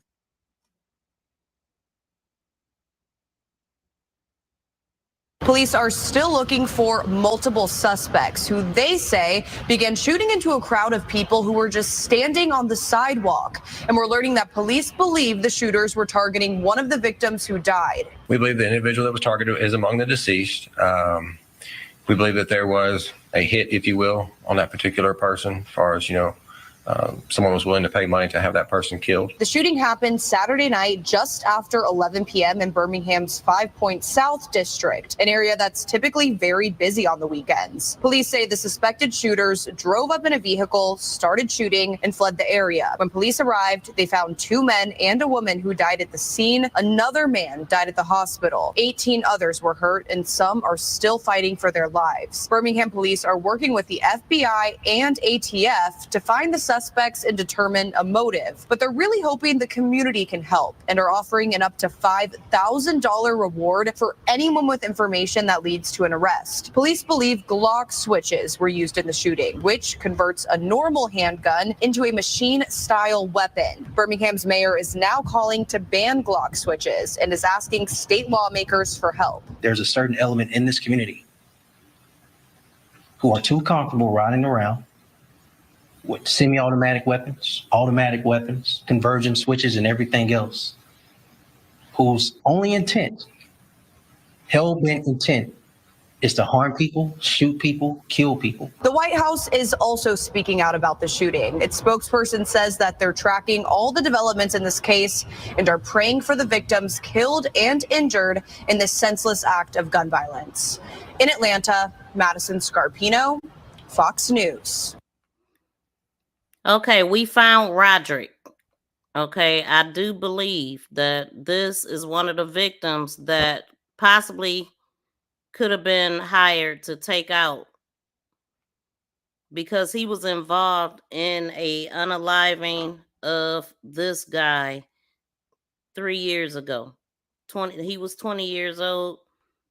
This guy was 23 at the time. So I'm gonna read the article. We just trying to figure out what's going on, because they telling us that two of the people had some pretty heavy things on their record. One was acquitted of a murder and one was dismissed or whatever. And so they believe that people put hits out on folks to take them out for unaliving somebody's loved one. Now, this could, I mean, this ain't just no coincidence, but, and then I'm gonna look up the other one, right? So I'm not 100%, but I'm very close, right? Because this is a person that, the name of a person that was unalived, and they're saying that he had some murder charges, and this guy does. So we just gonna assume that this is the right person, okay? So if I'm wrong, I'll come back and apologize. But arrest made in a homicide investigation. The Birmingham Police Department reports detectives have obtained a warrant for the arrest in connection to the murder of Dentarius Maurice Jackson. That's the name. Yeah, that is the victim's name. That would be him. 3 years ago, victim. This is the victim from the current attack that I believe that was the target, one of them. So during the homicide investigations, detectives learned that the shooting took place. Now I'm just trying to see if it's going to tell us something different. So, and then if I can make sense of it this time, because it sounded like he was in the car with the guy that was unalived, and so like what? So during the homicide investigation, detectives learned that a shooting took place near the 7700 block of Sunshine Drive. A victim was struck by gunfire in that shooting after occupants of a vehicle put alongside the victim's vehicle and began firing. It is believed the victim returned fire. It is believed the victim returned fire, subsequently striking Maurice. Dentarius Maurice, who was one of the occupants of the suspect's vehicle. Okay. So Maurice was in a car with the suspect, and the suspect fired back and shot his own passenger. Is that what they saying? Okay, but the suspect, I don't know, y'all, but the suspect's vehicle then traveled to the 8731st Avenue North Chevron, where East Precinct officers were dispatched to the location on a person shot. Officers detained the suspect while at the Chevron investigating the initial person shot call involving Dentarius Maurice Jackson. Detectives interviewed both suspects at the Birmingham Police Department. Detectives then presented information on the case to the Jefferson County District Attorney's Office. After an assessment of the information, detectives obtained the following warrants for the suspects: Roderick Lynn Patterson for murder and attempted murder. So he had a bond, $250,000, and a bond for $100,000. So the murder was $250,000 bond. Attempted murder, $100,000 bond. The guy that was with him, Devin Perkins Jones. This is both of them right here. He also had a murder and attempted murder with the same bond. Roderick Patterson was transported to the Jefferson County Jail and remained in custody. Devin Patterson was transported, but he was bonded out. So homicide, the Birmingham Police Department conducted the incident occurred Monday, June 28th, 2021. The victim has been identified as, Dentarius Maurice Jackson. So let's see. At approximately 10:30 p.m., they were dispatched at 8730 First Avenue at the Chevron gas station on reports of a person shot. Officers arrived on the scene and observed the victim in the back seat of the vehicle suffering from an apparent gunshot wound. Birmingham Fire and Rescue personnel transported the victim to UAB Hospital with life-threatening injuries. The Jefferson County Coroner's Office notified the Birmingham 911 Communicators Division that the victim succumbed to the injuries at the hospital the following day. So the preliminary investigation suggested the victim was shot at a nearby location and subsequently driven to the Chevron gas station for medical assistance. Why ain't driving to the hospital? If there's anyone who has information pertaining to that, and they gave this information, so let's see. This is Birmingham 54th murder investigation. That was in 2021, with 4 justifiable deaths.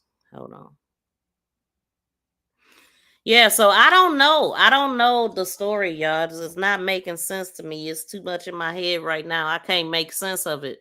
But I do believe that this guy, Roderick, was unalive because of this guy. Because Roderick, when we was listening at the press conference, they said they got off. Now, I'm not finding that yet. Like, it's a lot. Like, when cases have been years ago, it's hard. It's like they get rid of the information. It's in archives, and you gotta like really search to find all of the information. Like, I would like to find the court proceedings and stuff like that. And I'm still looking. 20-year-old man found. Okay. I'm still looking to see if they're gonna tell us something else. But in the meantime, let the stuff play.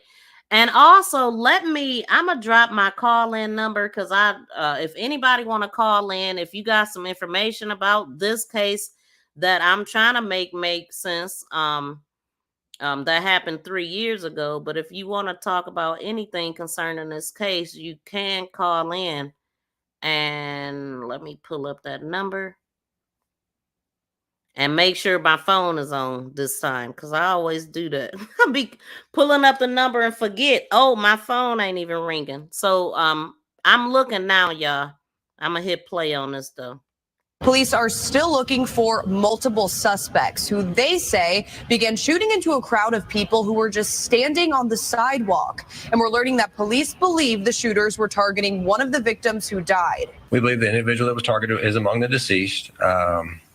We believe that there was a hit, if you will, on that particular person, as far as, someone was willing to pay money to have that person killed. The shooting happened Saturday night just after 11 p.m. in Birmingham's 5 Point South district, an area that's typically very busy on the weekends. Police say the suspected shooters drove up in a vehicle, started shooting, and fled the area. When police arrived, they found 2 men and a woman who died at the scene. Another man died at the hospital.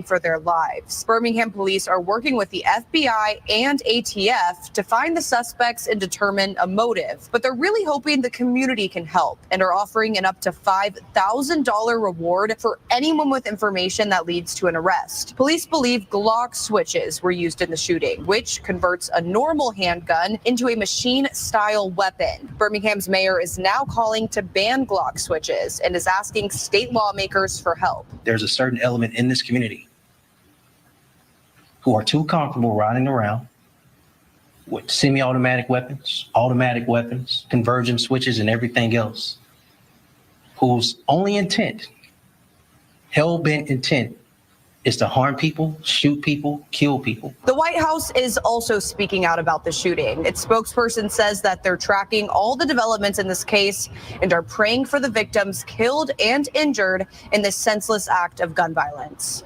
In Atlanta, Madison Scarpino, Fox News. Developing right now, authorities in Birmingham, Alabama are searching for multiple suspects after 4 people were killed and more than a dozen injured in a mass shooting in the city's busy nightlife district late Saturday. Christian Benavides is in Birmingham with the latest. The deadly mass shooting broke out in a popular nightlife area of Birmingham, Alabama, leaving victims caught in the crossfire Saturday night. There was an individual there who was targeted. We feel comfortable in saying that at this point in time. Police Chief Scott Thurman said authorities believe the intended target was among the dead and that the shooting may have been a hit conducted in exchange for payment. Investigators who found more than 100 shell casings at the scene say they think there were multiple shooters. The day after, authorities are leading a desperate search for suspects. The priority is to get these shooters, find these shooters, and get them off our streets. That will require the assistance of community members. In the aftermath, 2 men and a woman were found on a sidewalk with gunshot wounds and were pronounced dead at the scene. Police say an additional male gunshot victim was pronounced dead at a hospital, and there were multiple injuries. There's been so many people get shot since I moved here, and I'm not from here. As the violence erupted, the police chief said multiple suspects pulled up in a vehicle, got out, fired shots, returned to the vehicle, and fled. Christian Benavides, CBS News, Birmingham, Alabama. Turning now to a deadly mass shooting in Alabama over the weekend. Police say multiple suspects are still on the run after opening fire at a popular night spot in Birmingham. At least 4 people were killed, 17 others hurt. NBC. I definitely believe that these people gonna be caught because there's too many people, more than one person. Somebody gonna tell, somebody gonna be sloppy. I just found another victim. His name is Taj Booker, 27 years old. I'm not finding anything criminal on him, but I did find a picture, so I'm gonna put his picture in there now. Hold on. And I'm going to let this video keep playing as I continue to look for stuff.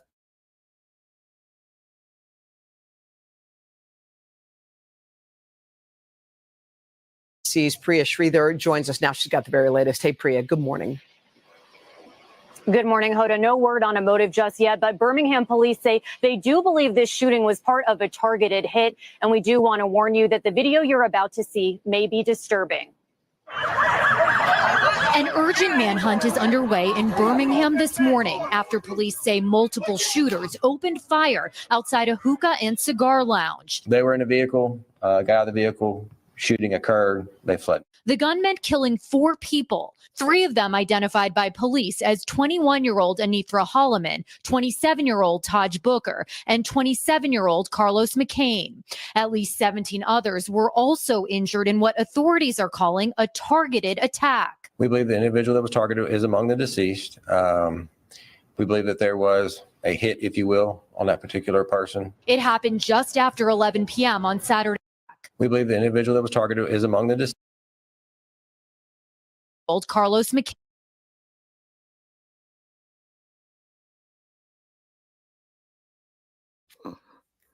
I don't know why this thing is not showing me. Let me see on the other side. For whatever reason, It looked like the video is not put up, but this is one of the victims, Taj, the one that they didn't have a picture of. That's another victim.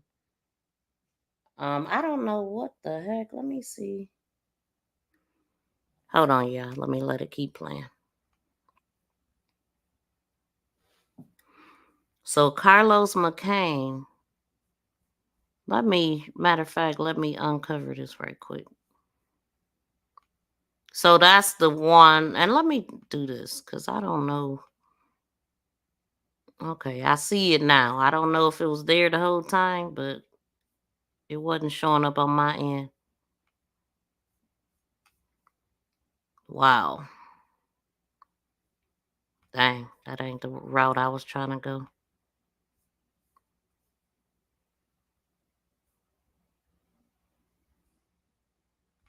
Came.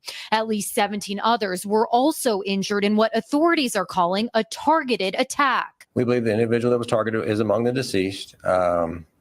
We believe that there was a hit, if you will, on that particular person. It happened just after 11 p.m. on Saturday night in the 5 Points South area, a popular entertainment and nightlife district that's also home to the University of Alabama at Birmingham. I walked up when it was like just ended because everybody was screaming, there was people crying. An investigation is now underway, and authorities say they believe an automatic weapon was used after recovering over 100 shell casings at the scene. Derek Gunn tells me he was at a nearby bar with friends. The shots kept firing, pat, pat, pat, pat, and that fast. Can I get y'all to please hit the thumbs up, y'all? I would greatly appreciate it. And shout out to 755 in the building. Shout out to everybody in the building. What's up? Yeah, I can't pronounce some of these names in here, but welcome to my channel. Y'all, please subscribe to the channel if you have not. And we're going to keep on looking for victims and finding out who the victims that were the target. Who do we believe was the target of this incident? And so far, I found one person. It is this guy right here who was involved in an unaliving 3 years ago, but he was set free, obviously, because he was there. And so I think I seen somewhere that a kid got unalived also. So I'm looking for more information still. That's rapid. And then you hear pat, pat, pat, pat. And as we're on the ground, we're getting everybody in. Saturday's incident is one of several mass shootings in Birmingham this year. This is solvable. We owe it to the victims. We owe it to the victims' families. The police chief is asking the Birmingham community for their help in identifying the gunman as it mourns the latest lives cut short to senseless gun violence. We know that there are people in our community who do have information, who know who's responsible, who know what led up to this and what transpired. And this shooting comes after the city of Birmingham partnered with U.S. attorneys and the ATF to create an initiative called Flip the Switch in an effort to get rid of machine gun conversion devices. Birmingham police say they do believe one of those devices, more commonly known as a switch, was used in Saturday night's shooting. Hoda? Right, Priya Sridhar for us there in Birmingham. Priya, thanks. Hey, thanks for watching. Don't miss the Today Show every weekday at 11 a.m. Eastern, 8 Pacific on our streaming channel, Today All Day. To watch, head to today.com/allday or click the link right here. Law enforcement are searching for suspects in a mass shooting that left 4 people dead and more than a dozen others hurt. This all happened Saturday night.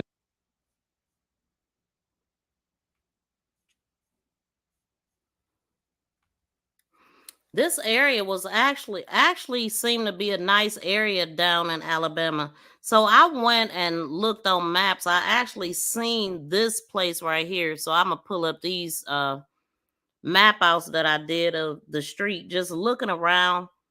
Y'all, please smack that Please thumbs up. subscribe and press that notification bell and thumbs up. Please subscribe and press that notification bell and thumbs.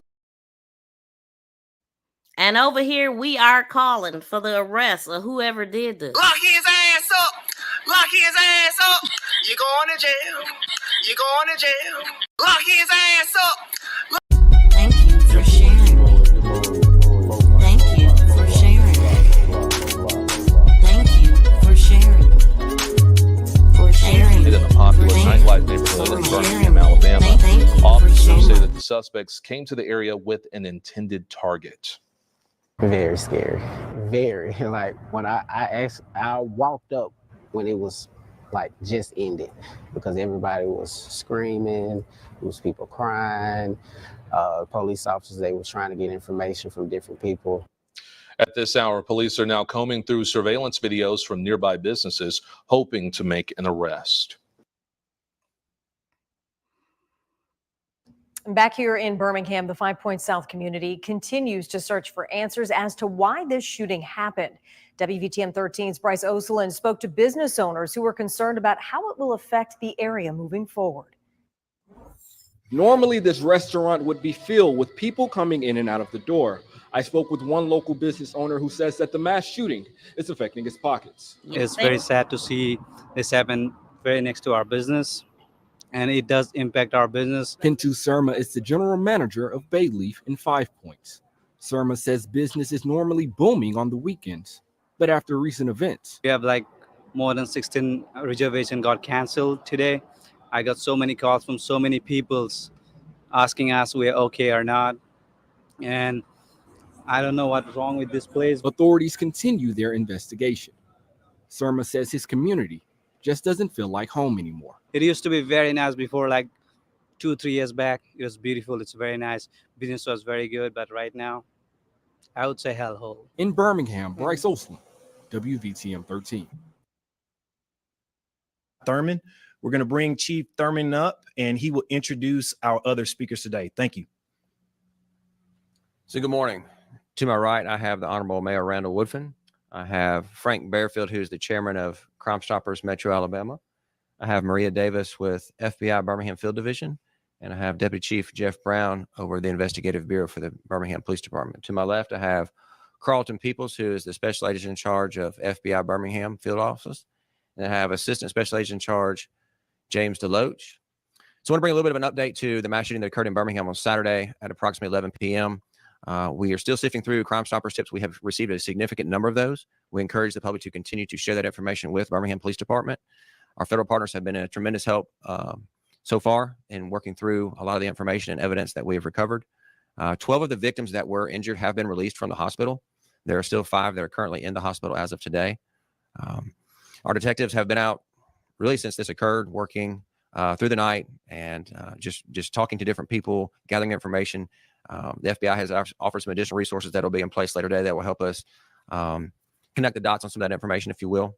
We're still receiving some surveillance video and other things as well. So really want to highlight some rewards that have been put in place. And so I'll let those individuals speak about that. So I'll let Special Agent in charge, Carlton Peoples from the FBI, speak about what the FBI has put in place to assist the city of Birmingham in this particular case. Thank you, Chief, and good morning to everyone. As mentioned earlier, my name is Carlton Peoples. I'm a Special Agent in charge of FBI Birmingham. First and foremost, our thoughts and prayers go out to the victims and their families as a result of this senseless act of violence. The FBI will continue to avail resources and assets, whether local, regional, or national, to assist our partners in addressing violent crime in our community.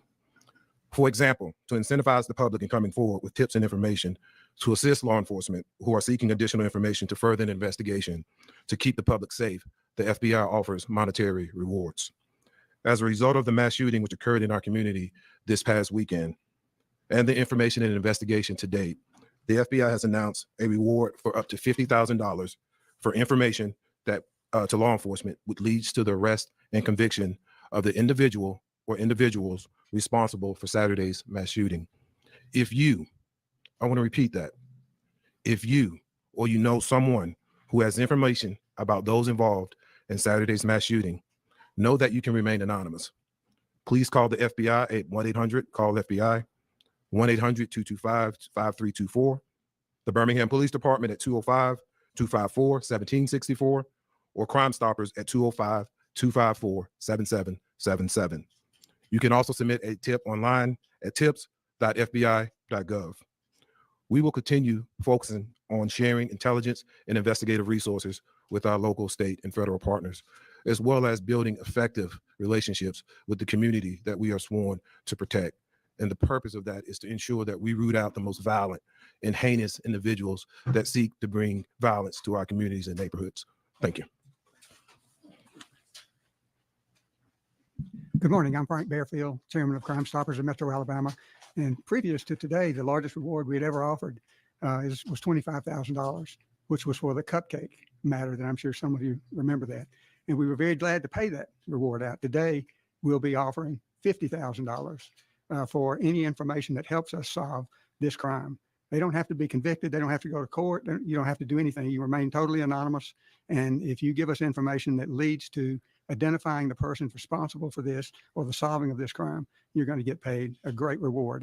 So I said that wrong earlier. I think I said 50,000 for Cupcake's case and now 100,000. But we heard what he just said. So I also just found another person that was involved in unaliving, y'all. It was the Carlos guy that we just seen in the last video when they showed who the victims were. I mean, who the victims were to this unaliving, but he was a suspect in a few years back. So I'm about to pull this picture up in a minute. Give me a second. It's a life-changing reward, and you're totally anonymous, $50,000. I want to thank you all for being here with us all this morning. A couple things I want to do. One, I want to start with a thank you. It is a thank you to what this continued effort of partnership. One, to the FBI for not just leaning in with the investigation, but sharing with and presenting to our community additional resources in the form of an actual award up to $50,000 that will lead to an arrest and conviction from the FBI. If you were listening to Frank, I also want to thank Crime Stoppers as well. Theirs has a twist. It is to provide simple information that could lead to an arrest, as well as you can remain anonymous. I want to stress that you can remain anonymous. It is critically important that as a community, we come together in this moment. I'm reminded that standing in this room, I've presented before in front of many of you all. And there was an outpouring. There was not only a collective holding our breath, but I remember community action with the kidnapping of Cupcake McKinney. This requires one of those same type of moments when you have 22 citizens, 22 residents, 22 community members who have been shot in our community, where 4 unfortunately have lost their lives. We, the community, have to step up.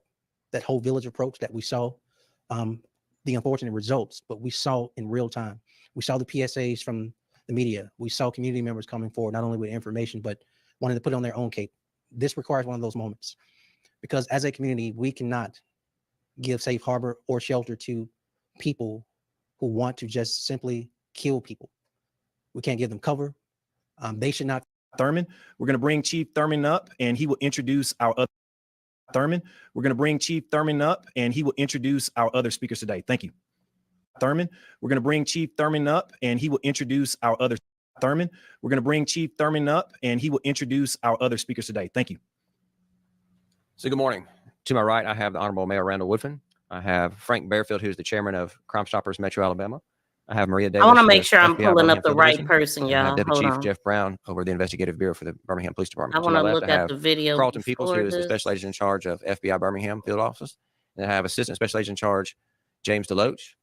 So I want to bring a little bit of an update to the mass shooting that occurred in Birmingham on Saturday at approximately 11 p.m. We are still sifting through Crime Stoppers tips. We have received a significant number of those. We encourage the public to continue to share that information with Birmingham Police Department.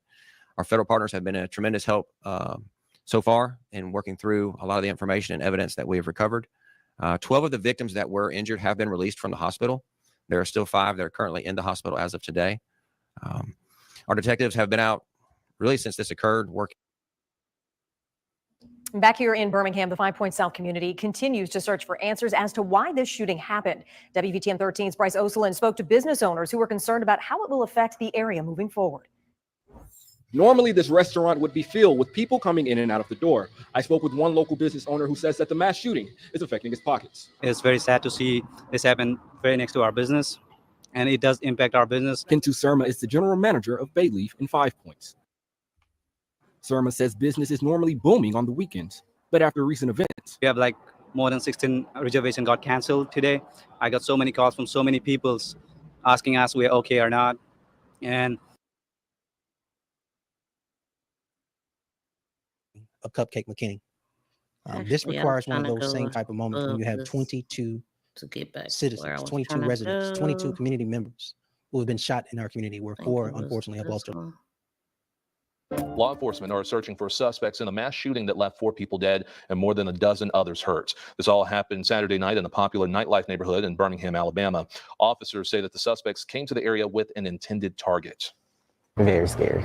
Very. Like when I walked up when it was like just ended, because everybody was screaming, there was people crying, police officers, they were trying to get information from different people. At this hour, police are now combing through surveillance videos from nearby businesses, hoping to make an arrest. Back here in Birmingham, the 5 Points South community continues to search for answers as to why this shooting happened. WVTM 13's Bryce Oselin spoke to business owners who were concerned about how it will affect the area moving forward. Normally, this restaurant would be filled with people coming in and out of the door. I spoke with one local business owner who says that the mass. Turning now to a deadly mass shooting in Alabama over the weekend. Police say multiple suspects are still on the run after opening fire at a popular night spot in Birmingham. At least 4 people were killed, 17 others hurt. NBC's Priya Sridhar joins us now. She's got the very latest. Hey, Priya, good morning. Good morning, Hoda. No word on a motive just yet, but Birmingham police say they do believe this shooting was part of a targeted hit. And we do want to warn you that the video you're about to see may be disturbing. An urgent manhunt is underway in Birmingham this morning after police say multiple shooters opened fire outside a hookah and cigar lounge. They were in a vehicle, got out of the vehicle, shooting occurred, they fled. The gunman killing 4 people, 3 of them identified by police as 21-year-old Anithra Holloman, 27-year-old Taj Booker, and 27-year-old Carlos McCain. At least 17. Okay, that's the person right there. Okay, all that. I was trying to put that video back up to make sure that we got the right person. I do not like to. That's definitely him. He was younger on this picture, y'all. So from what I just put up, you can tell that's him, right? I just be wanting to make sure, because I don't be breaking news over here. And they don't have their pictures out yet. So I just want to make sure that's him. That's the same guy. Okay. So that guy, Carlos McCain, back in 2016, he would have been 19. So this article that I'm reading right now is from June 10th of 2016. It says a second suspect charged in a fatal shooting of a 15-year-old Birmingham boy. Okay. So this guy, we have this guy and this guy. Both were involved in unalivings 3 years ago for Roderick. What, about 8 years ago for this guy? Like that was a minute ago, 2016. Okay, but they're believing that one or both of these guys was the target. He said one of them was dismissed and one was acquitted in some murders, right? These are the 2 that I'm finding. So I'm going to read the article from 2016, and it says a second suspect has been arrested and charged in the last week's fatal shooting of a 15-year-old boy. Birmingham police today announced charges against 19-year-old Carlos McCain. He is charged with the slaying of Kelvin Julius. Earlier this week, 22-year-old Ian Tinsley was also jailed on a murder charge. Wow. So authorities say Kelvin apparently died in a retaliation for another shooting 1 year ago. What? Boy, I tell you, karma is a mother. Boy, listen, all of these people playing God and stuff like this, and it came back. So he was involved in unaliving that involved a shooting from a year ago. Okay. And so he was killed on Saturday, June 4th. This article again is from 2016. Birmingham police received a report about 2:45 a.m. of someone shot in a 200 block of 12th Street South. When they arrived, they found Kelvin wounded and unconscious. He was pronounced dead on the scene at 2:55 a.m., according to the Jefferson County Coroner's Office. A young woman, also shot, was transported to a UAB hospital for treatment of her injuries. Investigators said several men opened fire on the victims while they were waiting for a friend on the side of the road, and he was waiting to get into a club. Oh, wow. Like, okay. This is a lot. Birmingham police. Wait, he was killed. Wait.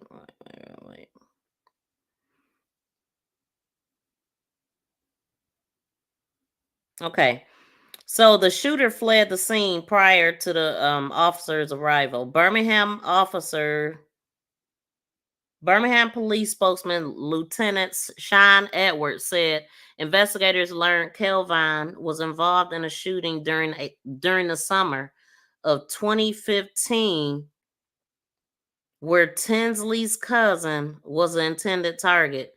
When Tinsley and McCain spotted Kelvin Saturday morning, Kelvin was shot, him in retaliation for the previous incident. Oh my God, y'all. So McCain is being held in the federal county jail without bond on a murder charge. He is also charged with attempted murder and assault. So I'm assuming this dude probably served some time and then got out, but he said dismissed and acquitted. So, well, I don't know, y'all. I can't make sense of all of that, but this is definitely this guy here that they're naming as a victim. That's him. Just 19 in that verse, or younger in that versus this one right here. Wow, so people are playing God. Taking people out for taking somebody else out and then being taken out yourself. So they are offering $100,000. Birmingham, they gonna tell. Trust me. I believe that they are gonna make an arrest, and I mean they already saying what they believe that it is. So they already believe to know the motive or assume that that's the motive. So I mean, is pretty much they gonna question anybody that's affiliated with these two people. I mean, I don't know how sure they are about it, but the fact that they brought it up, they talked about it, they said it, they felt like they were intended targets. So I don't know what automatically brought them to that unless they were like recently complaining about some death threats, but I don't think so. They seem to be criminals themselves. Okay, so now they got a let me see what they got. This is an article from today, and it looked like they are mentioning, I just seen the name. Okay, so let's read this because it looked like now that I done did all that, they do have look like they got the information in a recent article that helps. Cause I like to be sure, y'all. Sure. But I was right though, because we reading right here where it says McCain. Let's see. The two of the victims, Carlos DeJuan McCain, 27. Hold on, let's pull that up. 27, and then we have Roderick Lynn Jr., who's 26 right now. Both were charged in the past with Birmingham homicides. So let's let them do the work, okay? So McCain was acquitted of murder. This is McCain. Let's go back to him. McCain was acquitted for murder and attempted murder in 2017 in the shooting death of 15-year-old Kelvin Julius, who police said was killed in retaliation from another shooting in 2015, who was a young woman was also wounded in the gunfire that killed Kelvin. Okay, so that was the murder and attempted murder that he had. Kelvin slaying happened June 4th of 2016 on a 12th Street South. A second suspect pleaded guilty and was sentenced to 25 years in prison. Okay, so how did he get out? Patterson, now they're talking about the other guy. So, I mean, I will have to look up that case to get that information. So now they talking about Roderick. Patterson was previously charged with murder in the 2021 shooting of a 20-year-old Dentarius Maurice Jackson, which was the guy right here. Okay, so Patterson was previously charged with that, who was gunned down at a gas pump. At a gas pump. Wow, man. So in 2022, the murder charges against Patterson was dismissed. In 2022, the murder charges against Patterson was dismissed at the request of prosecution, citing death, unavailability, and non-cooperation of witnesses. Sometimes witnesses want you to get out. Sometimes witnesses want you to get out. Okay, I'm gonna just say that. And so, wow. So he got off because it was dismissed at the request of prosecution, citing death, unavailability, and non-cooperation of witnesses. Court records show no criminal histories for the other two people who were killed. Anitra Holloman, 21, and Taj Booker, 27, was innocent victims who did nothing that they could find. So that's why they came to the conclusion that it has something directly to do with this guy and this guy. That's so sad, man, that they lost their life. And I mean, damn, just... You don't know who you partying among. Just like when you go to people's house, you don't know how they live and who might be after them.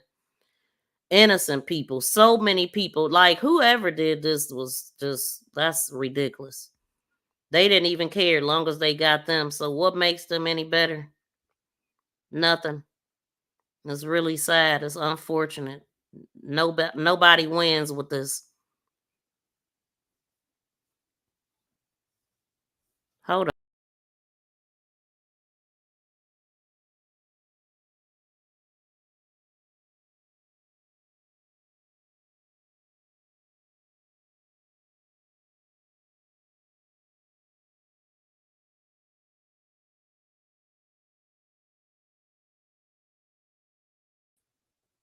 Okay, I'm back. I kicked myself off. Y'all hear me okay now? Ben, welcome. Welcome in, everybody. There's the call-in number if anybody want to call in. Even though, let me see. I think my ringer off, but...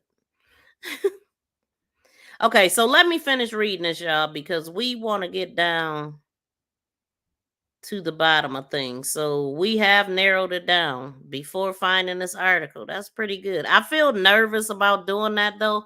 Like, if I don't have something official, I feel nervous being the first one to put something out, or put something out that I haven't found officially put out. But we did. It wasn't that hard, but I wasn't 100% sure. So I'm glad they actually did put this article together. Okay.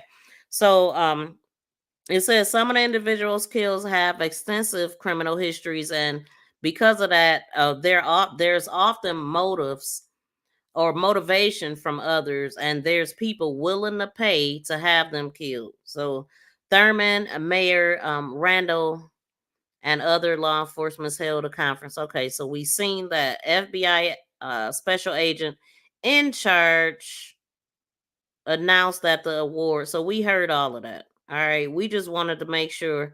And they were comparing this to Camille Cupcake, and this was the part that I wanted to clear up because I said it wrong.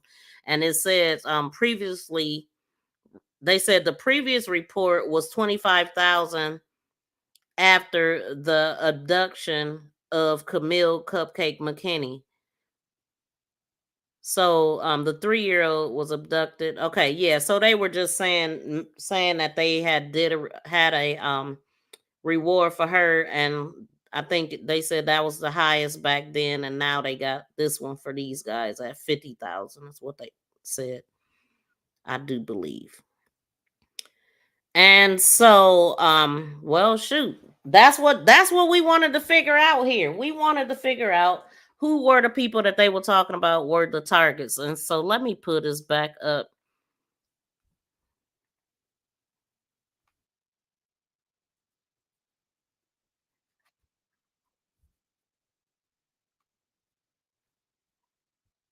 Oh, wait. Hold on.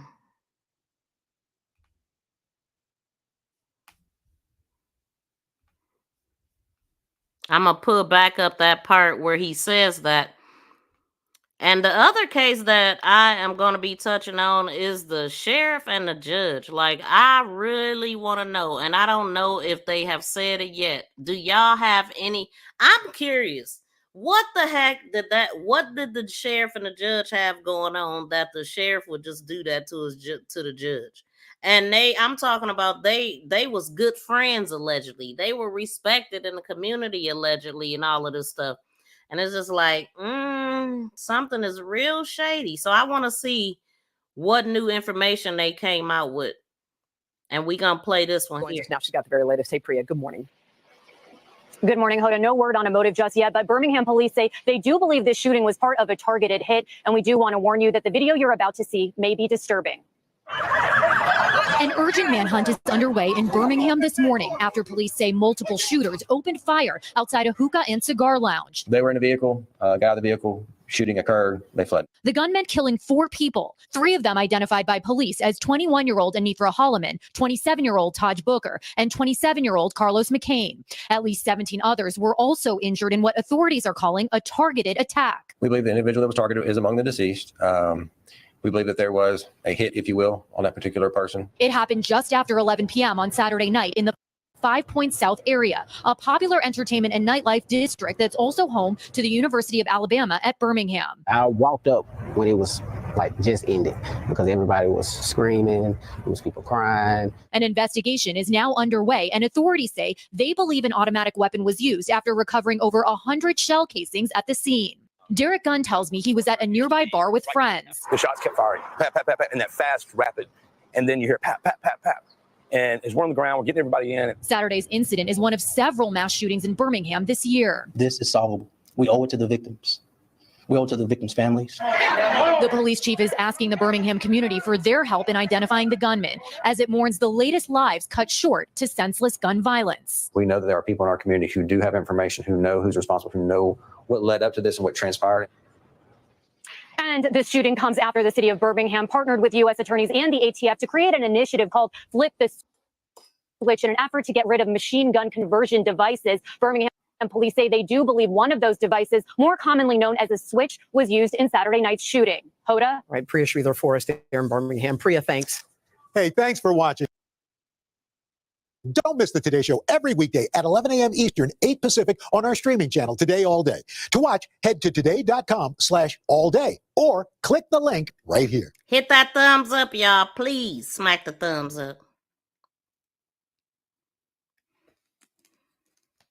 Law enforcement are searching for suspects in a mass shooting that left 4 people dead and more than a dozen others hurt. This all happened Saturday night in a popular nightlife neighborhood in Birmingham, Alabama.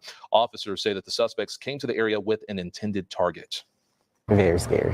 Very. Like when I walked up when it was like just ended because everybody was screaming, there was people crying. Police officers, they were trying to get information from different people. At this hour, police are now combing through surveillance videos from nearby businesses, hoping to make an arrest.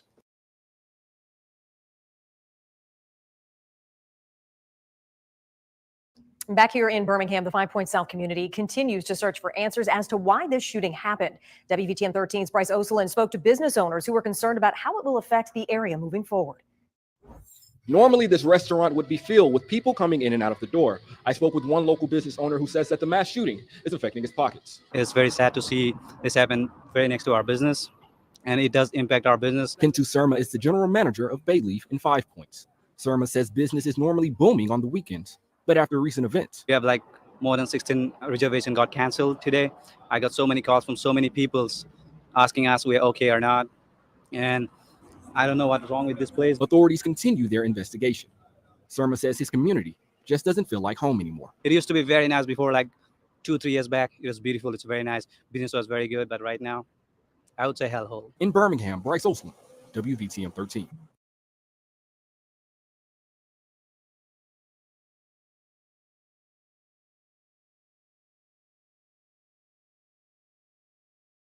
Collective holding our breath.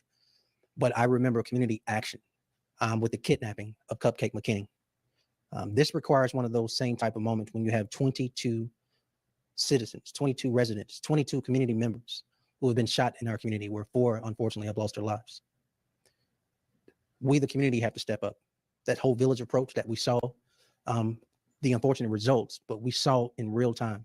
We saw the PSAs from the media. We saw community members coming forward, not only with information, but wanting to put it on their own cape. This requires one of those moments, because as a community, we cannot give safe harbor or shelter to people who want to just simply kill people. We can't give them cover. They should not feel safe in our community. They should not feel safe anywhere. And so you've heard it here from 2 of our partners. You can receive up to $100,000 if you have credible information that leads to one, an arrest, and the other, an actual conviction. It's your time to step up, and we need you. There are a couple other things I want to state. As Chief has mentioned, several of our victims have been discharged. As I mentioned yesterday, this type of incident, this mass shooting, has a heavy toll on community as a whole, but nothing more harmful too than the emotional and physical pain of these actual victims. And so I've had a chance to speak to several of them, including some of their parents. Like I said though, y'all, before when I was showing these pictures, like I could not freaking imagine. Like it literally was a trap.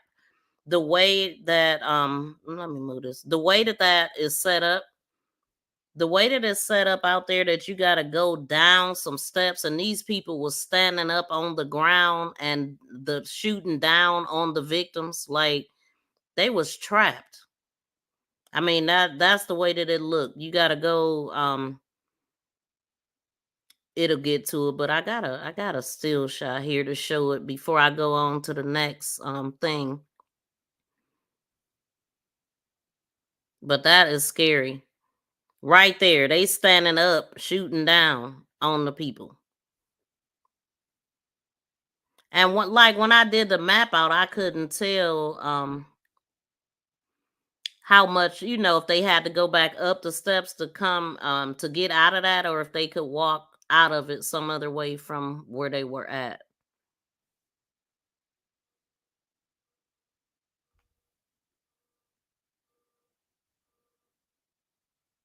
Where the heck is the picture at that I had though? Oh, there it is. Because it just shows it. And then we gonna go on to the judge. Have y'all seen that? Do y'all have anything that y'all thinking could have been going on between the judge and the sheriff?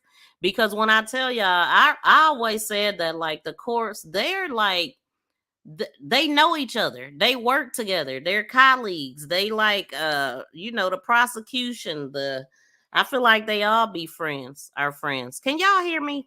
Let me know if you can hear me, because for whatever reason, this thing is not acting right. I might have to let me make sure. Okay, so that's the picture that I was talking about. You can definitely tell on this picture how it is. You got to walk down those steps to get to this place. So I would guess that it's just that place right down there. So in order to come up, I'm thinking you got to come back up. These people were standing up here shooting down. So obviously they must have been following the person that they was targeting. Like, it used to be times where They would care if they would hit other people, and they would do it when other people wasn't around. But now they don't. It's like nobody cares anymore. Nobody cares. Let me see. Man, this is acting stupid for me. Oh, you hear me? Okay. Thank y'all, because for whatever reason, it wasn't letting me click so I could even see the dang on comments. So now that everything is moving, let me see if I can go on to the next topic. Let's see if this will work. Interesting. Let's do this. I hear nothing. Oh, there it is. I ain't trying to do that. Okay, give me a few minutes, y'all.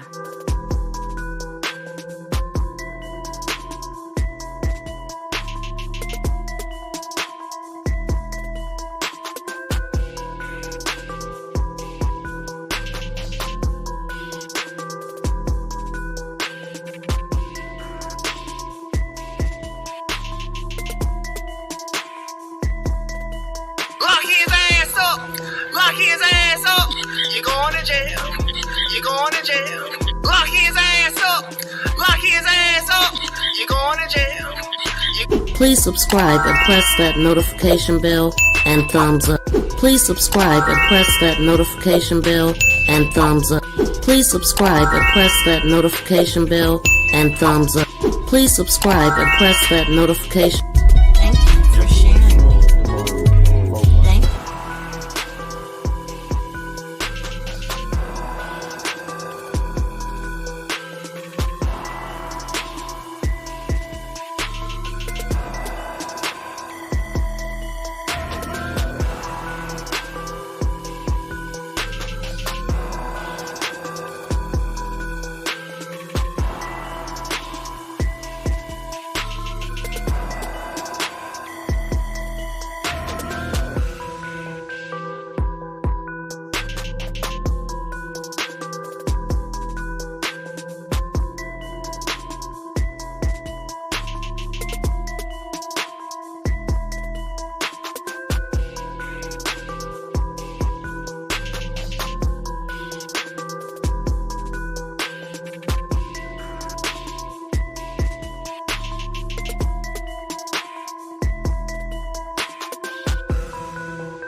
Has been charged with fatally shooting a judge in his chambers. That crime has shocked the small town where the murder happened, and it couldn't be in starker contrast to some of the video that we uncovered of the sheriff. It's shocking video of a local Kentucky sheriff who's been charged with shooting a judge to death. In the video obtained by Inside Edition, you can see the accused sheriff lip-syncing with his daughter inside his patrol car. She's in the back seat wearing an orange t-shirt. Now the choice of songs is raising eyebrows. It's Eric Clapton's version of Bob Marley's iconic I Shot the Sheriff. Listen, when I first heard about this story, that is the first song that came to my mind. And this dude actually got a video of him and I guess his daughter playing reenacting to the song. So now it's looking like something altogether different. What's really going on? Like, they said that the sheriff and the judge was so close. They were really good friends. This guy, worked side by side him for, I don't know, however many years. But what I remember hearing is that they said the judge, he asked the judge, he had the judge's phones or something. At some point, he had both phones in his hand. He put the phone down and walked around to the counter and just fired on the judge. Like, he looked at him, looked at the phone, and then left or something. And it's just like, what was that about? What the heck? Do y'all have any idea what this could have been about? I would love to hear what y'all think, or if y'all even heard about this. But I've been watching this has been a couple of days now. They said that this guy, he came into the office. He told the people at the desk that he wanted to talk to the judge. He walks in there in plain clothes. He was not in his uniform, even though they said this man is always on call 24/7. He is always on call. And so, but he didn't have his uniform on. He came into the office. There's cameras in there.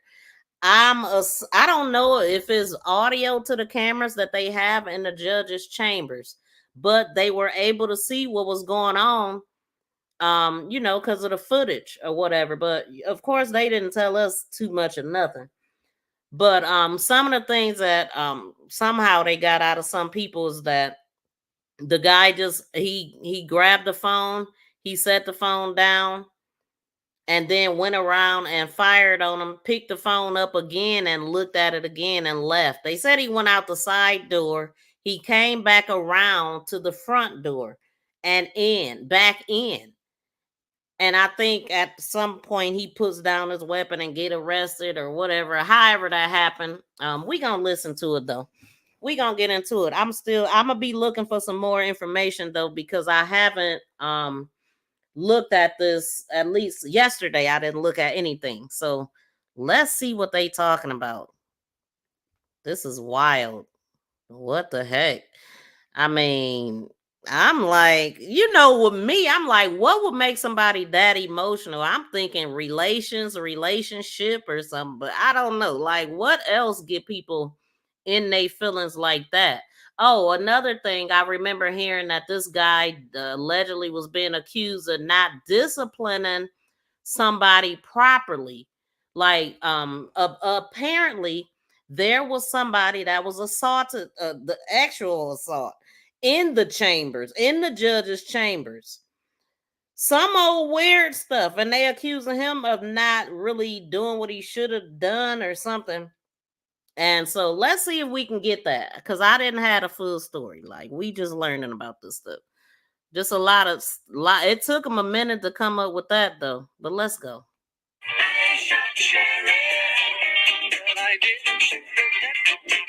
When they're finished, they break out. He looked real intense too. Look at his face. Into I Fought the Law.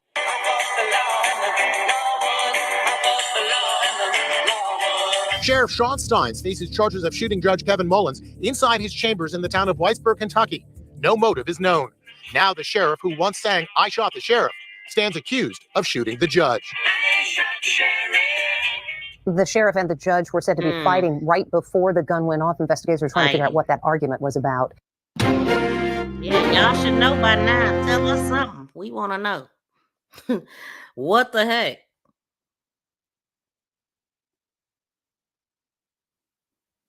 In Letcher County are still investigating the death of a district judge. Letcher County District Judge Kevin Mullins was shot and killed inside his chambers Thursday afternoon. The county's two-term sheriff, Mickey Steins, now sits in jail charged with his murder. Kentucky State Police are still working to determine a motive. And tonight we're hearing from the county's Commonwealth's attorney, who has recused himself from the case, as WKLIT's Matt. See, I don't understand why they working so hard. If it was cameras in the chambers and if it had audio to it, we should know already what they was fighting about. This seemed like they being real careful about releasing what happened. Could you imagine, BFF? What do you think this is about? Yes, thank y'all so much for being here. Thank y'all for being patient as I go on to the new topics. And anybody is still free to call in. I did want to know what y'all thought about what the last case, but I just doing too much to be able to read the comments. So that's why I offer people to call in and give your opinion. I definitely want to hear from y'all.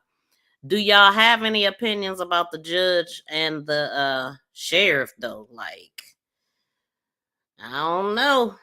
Aggie Rickerby shows us he knew both men. It's tonight's top story. Letcher County Commonwealth's attorney Matt Butler said he had a working relationship with both Sheriff Mickey Steins and District Judge Kevin Mullins. He addressed Thursday's deadly shooting in a video statement. I had a close professional relationship with Sheriff Mickey Steins. We worked cases together. But his relationship with Mullins was personal too. As a brother-in-law, I will never forget how kind he was to my children. It seemed that he had maybe endless patience for kids. It's these family ties that Butler says led him to recuse himself and his office from Sheriff Steins' prosecution. Butler assures the community the case has been left in good hands. It is customary and it is expected in this case that me and my entire office recuse. While he won't be involved in the case, Butler says he does have work to do. He says he wants people to feel safe when they step foot in the Letcher County Courthouse. The Letcher County Courthouse is one of the last that you can walk into without a metal detector or security at the front door. This is unacceptable in 2024. It was unacceptable when I started in 2007. It makes no sense. We deserve better. Butler says he will not participate in any speculation, gossip, or rumors about the case.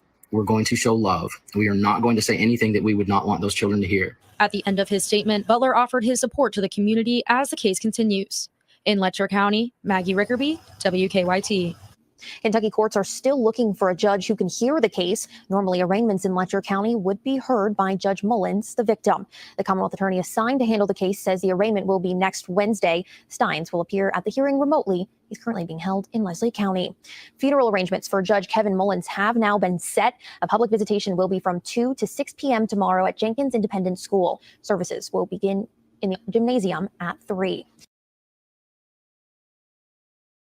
We are hearing from a man who was inside an Eastern Kentucky courthouse when gunshots rang out this week. State police are still working to determine the motive. The incident happened in Whitesburg, approximately 40 minutes east of Hazard and about 2.5 hours from Lexington near the Virginia border. Kentucky State Police received a call just before 3 yesterday of gunfire at the courthouse. Multiple agencies responded and found District Judge Kevin Mullins with multiple gunshot wounds. He died at the scene. Sheriff Mickey Sean Steins was arrested minutes later and charged with first-degree murder. Tonight, WKYT's Grayson Passmore talked to the county circuit clerk, who was not only a colleague to both men, but a close friend. It's our top story at 11.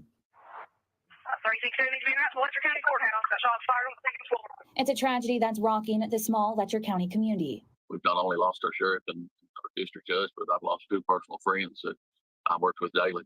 Kentucky State Police say 43-year-old Sheriff Mickey Steins shot and killed 54-year-old District Judge Kevin Mullins inside the courthouse Thursday afternoon. Circuit Court Clerk Mike Watts says he's struggling to understand what happened, as he saw both men eat lunch together just a few hours earlier. It's just unimaginable. I don't know what happened or what the reason was. I know the Kentucky State Police are investigating it, and I feel.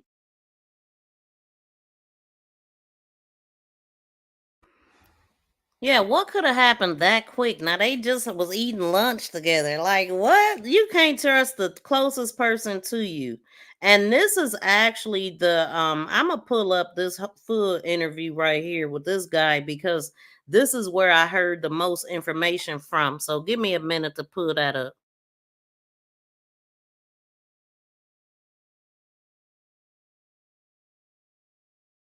Confident that they will hopefully provide some answers on why, and maybe that'll be able to help us all heal. But the entire county and community is just in shock. Both of them's well alive. Watts says the two worked closely together as Mullins started a program to help inmates with substance abuse disorders, and Steins helped drive those people to and from appointments.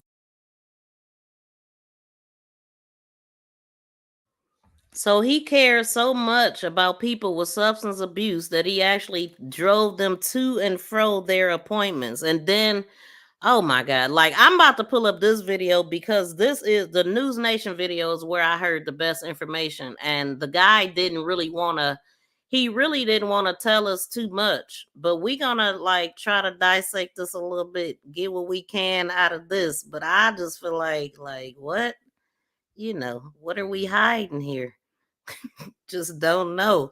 This is awful though. Like people in the area said that the judge and the sheriff was very respected. Everybody loved them and they were really good friends and like everybody is family type of thing. And they actually said like when the gunfire rang out, they said that it was the people just cleared out the office. They didn't even realize that it had where it was coming from. He said, if I remember correctly, that they thought it was coming from somewhere else and not where they was just running from. But it looked like they didn't try to check on the judge or nothing. They just ran out. But we gonna see, because it's been I watched this a few days ago, so we gonna get to it. Okay. So I'm gonna let the videos play though. That we listen. We're resilient people. The mountain people are, and we've been through a lot of tragedy. And we had a devastating flood in July 2022, and we're rebounding from that. And and now this is a tragedy for the whole county. Watts and other courthouse employees were inside when the shooting happened. He says grief counselors were brought to the staff on Friday. Me and both bailiffs, when this incident happened, both of them, not knowing who the shooter was or anything, just entered the chambers without hesitation. So we're all struggling. The whole county is just devastated by this. In Letcher County, Grayson Passmore, WKYT. Steins is expected in court in Carter County via video arraignment for his first hearing on Wednesday. A special district judge will preside over that case.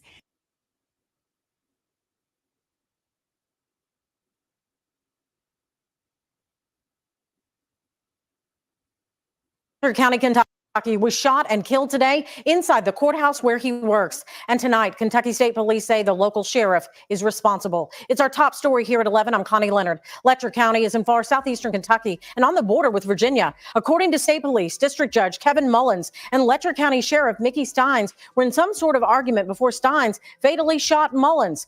Troopers say Mullins was shot multiple times. Steins was taken into custody at the scene without incident and has been charged with murder. In an update late tonight, State Police say the shooting has hit the residents of the small town hard. Anytime a situation like this takes place, especially in a small town, it shakes the very foundation of what the town is, and this is no different. We're just hoping that it's a bad situation and we can resolve it as quickly as possible and start that process forward. KSP would not confirm what Mullins and Steins were arguing about. In a statement, Kentucky Supreme Court Chief Justice Lawrence Van Meter said, in part, "I am shocked by this act of violence." And they probably embarrassed to tell. Like, they know. Like, I don't know why they waiting to tell us. They know it was recorded, right? But they not. This seem a little sticky. Court system is shaken by this news. My prayers are with his family and the Letcher County community as they try to process and mourn this tragic loss. I ask for respect and privacy on their behalf. And Kentucky Governor Andy Beshear also responding tonight, saying in part, there is far too much violence in this world, and I pray there is a path to a better tomorrow. Here I want to bring in Mike Watts. He is the Letcher County Circuit Court Clerk, and he has known both Judge Mullins and Sheriff Steins for years and considered both men a friend. This is such an incredibly tragic story and so confusing. Mike, thank you for joining me tonight. And I am so sorry for your loss and what your community is going through right now. Can you walk us through the day and the hours leading up to this shooting about what these two men did? I have no information at all about what occurred or why it occurred. I know our county is devastated. We've lost 2 county officials. I just want to point out that he said that he has no information whatsoever at all. He don't know nothing, nada, nothing. Okay. Personal friends of mine for years. I've worked with both men closely throughout their careers. Was there any animosity? Was there any acrimony? Was there anything that you knew about that did not seem right about the relationship between these two men? None at all. None that I knew of. I didn't know of anything that. So, Mike, I just detailed that there had been this deposition that the sheriff had sat for about this terrible crime that one of the sheriff's deputies had pleaded guilty to, and that potentially the judge had some information. Does any of this comport with your knowledge of maybe some consternation between the sheriff and the judge because this lawsuit was ongoing? Not that I know of. No. I know both. So the sheriff didn't. Go ahead. I know both men personally. They didn't. Either one told me anything that they had a problem with the other, that anything was going on. Both of them has been good for our county and community.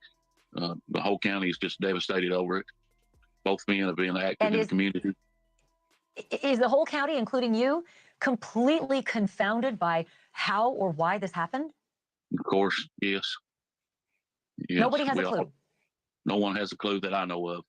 We're just not a clue, not even a clue. We're all like everyone else. We're just. Can you? He is clueless right now, y'all. They don't want to talk about it, whatever it is. Like, y'all see this 8 times. That had to be pretty bad.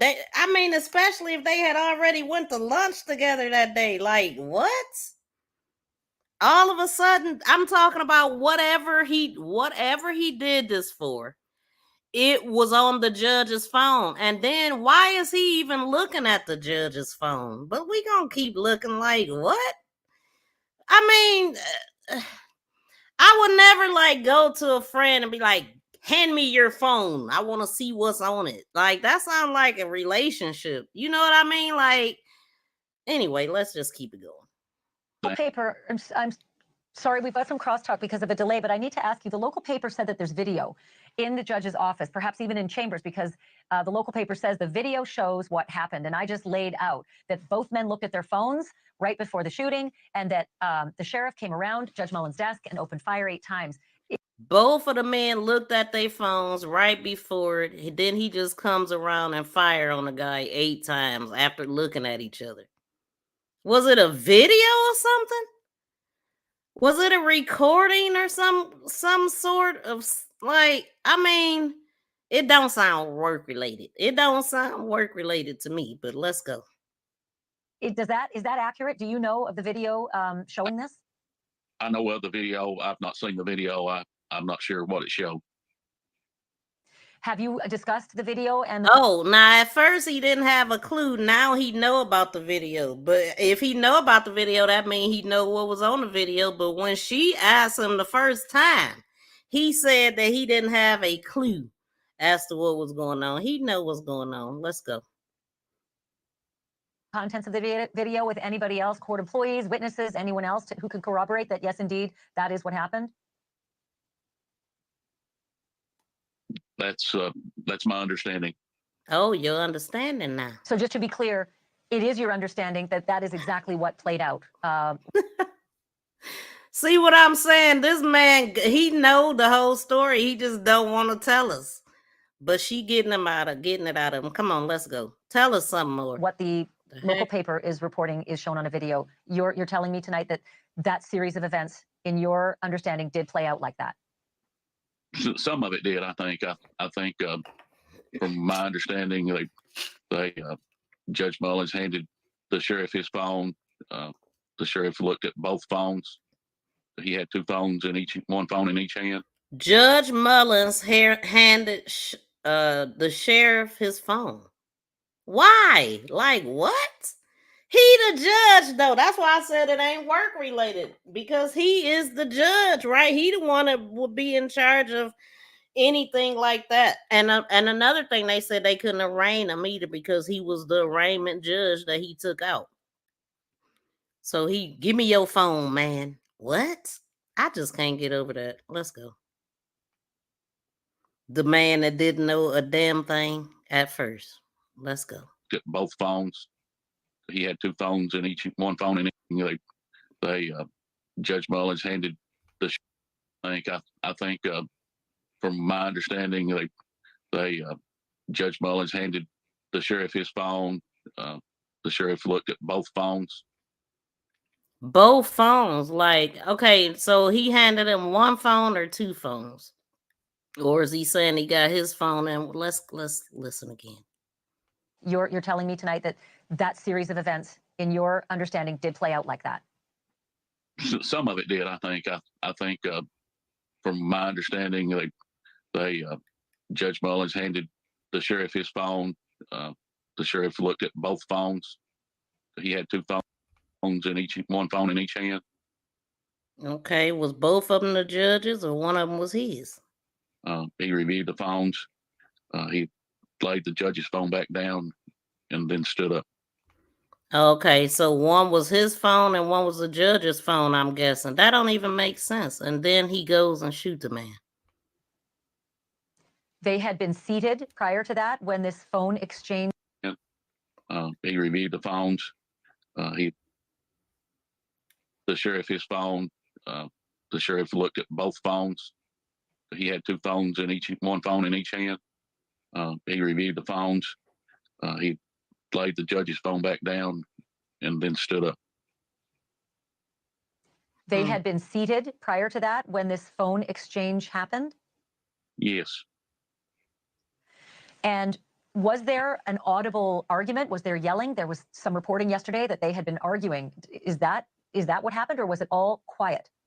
I don't know. I couldn't answer that. I do not know. The Kentucky State Police is investigating the crime. We all are looking for answers. I've not only lost a county judge, our district judge, but our county sheriff and two personal friends. Was the door to chambers open to the staffers No. in the anteroom? No. Did those staffers who were in the outside room, outside of chambers, did they report hearing anything prior to the shots? No argument. No. And what about just conversation? Was there a normal conversation in normal tones prior to the shots? They couldn't hear. The sheriff walked in and asked whoever was in the chambers that he needed to speak with the judge in private, and the doors were closed. And they couldn't hear any other conversation after that, even that there was conversation? No, the next thing they heard is gunshots, I think, and they didn't realize if they were from the outside or if someone had came in or what. They evacuated the building, and then I was informed. What I does the was video? So they just ran. They evacuated the building. They wasn't sure if they came from inside or outside, but they didn't check on the judge. So it seemed like they must have known that it came from in there, because didn't nobody say nothing about judge? Hey, you hear that? Come on, judge. Like nobody said nothing like that. They just fled. I don't know how far the chambers is from the front desk, but I would think it was right there. You know what I'm saying? So they just ran and left everybody there. And okay, let's continue. He didn't know nothing at first, though. Thank you for figuring it out. So, I'm not what sure. does the I've video not seen show the next after? After the sheriff allegedly fired 8 shots, killing Judge Mullins. What does the video show him doing right after that? Again, I have not seen the. That sounds like a crime of passion. You know what I'm saying? 8 bullets to the judge that you just had lunch with, that's your friend that you work directly with, who's like really your higher up. Like 8 shots, that's like, I mean, that's a crime of passion, that many shots. You know what I'm saying? Like, why? What would make him give it all away? Just give it all up for that moment to take the judge's life? What happened so bad? What? Video. What have you been told it shows? That he picked up the phone again, the judge's phone, and looked at it and laid it back down and walked out. He picked it up one more time to look at what it was that pissed him off. What could it have been? What could it have been? Can y'all guess at least? Because I don't know. My mind is only going to a relationship, like, because that's the only type of that could get your emotions that high. You know what I'm saying? But or it could be that. No, I don't. That other stuff they talking about, that just don't make sense to me. That don't make sense to me. So the only thing that makes sense to me is that it was something secret going on, or something that he didn't like, and it just seemed like a relationship to me. That's the only thing my mind can think right now. I can't. So can y'all give me some? What in the hell was on? Right?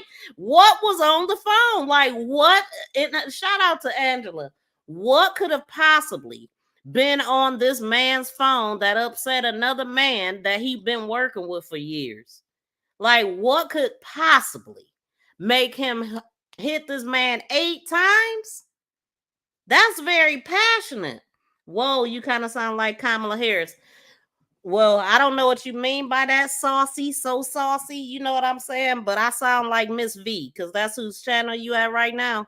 And I don't even rock with Kamala Harris. But it sounds like a relationship to me. Do you have any thoughts, Saucy, about what's going on here? I hate ducks, by the way. Quack, quack. But okay, let me keep playing this. So after the shots were fired, he did not render assistance. He did not check the judge. He picked up the judge's phone off the desk again, looked at it, and then walked out of the office? From my understanding, again, I've not seen the video. What did he say to the people outside the office the moment he came out? There's no one there, I don't think. Everybody. And so where did he walk to after he left chambers? He exited the courthouse. He didn't come into Came back- contact with anyone in the courthouse until he came outside on the front steps? He came out the side entrance, turned and walked back in the front entrance. When he walked back in the front entrance, what happened after that? What was he doing going back into the courthouse? The first responders were responding. Of course, they probably thought he was there to assist them. Could you imagine at that moment he could have took out the whole courthouse and nobody would have known. Nobody would have ever suspected him. Like what? How the heck? How does this happen and nobody questioned where it came from? They just ran out of there to the point, dang. So by the time he left, got out of the side door and come back in through the front, the first responders was already there and they had no idea that this man did that. This sounds like it definitely was premeditated. Exactly. It most definitely was premeditated because they said he came in there without his uniform on, even though they said he on call 24/7. He wanted to have a private conversation with the judge. And the looking at the phone, what possibly? Like, only other thing would be his wife, was his wife on the judge's phone? Like, either, you know what I'm saying? Like, it's still, my mind can't go no further than just the relationship. Okay, let's keep it playing. Less questions and more listening, Saucy.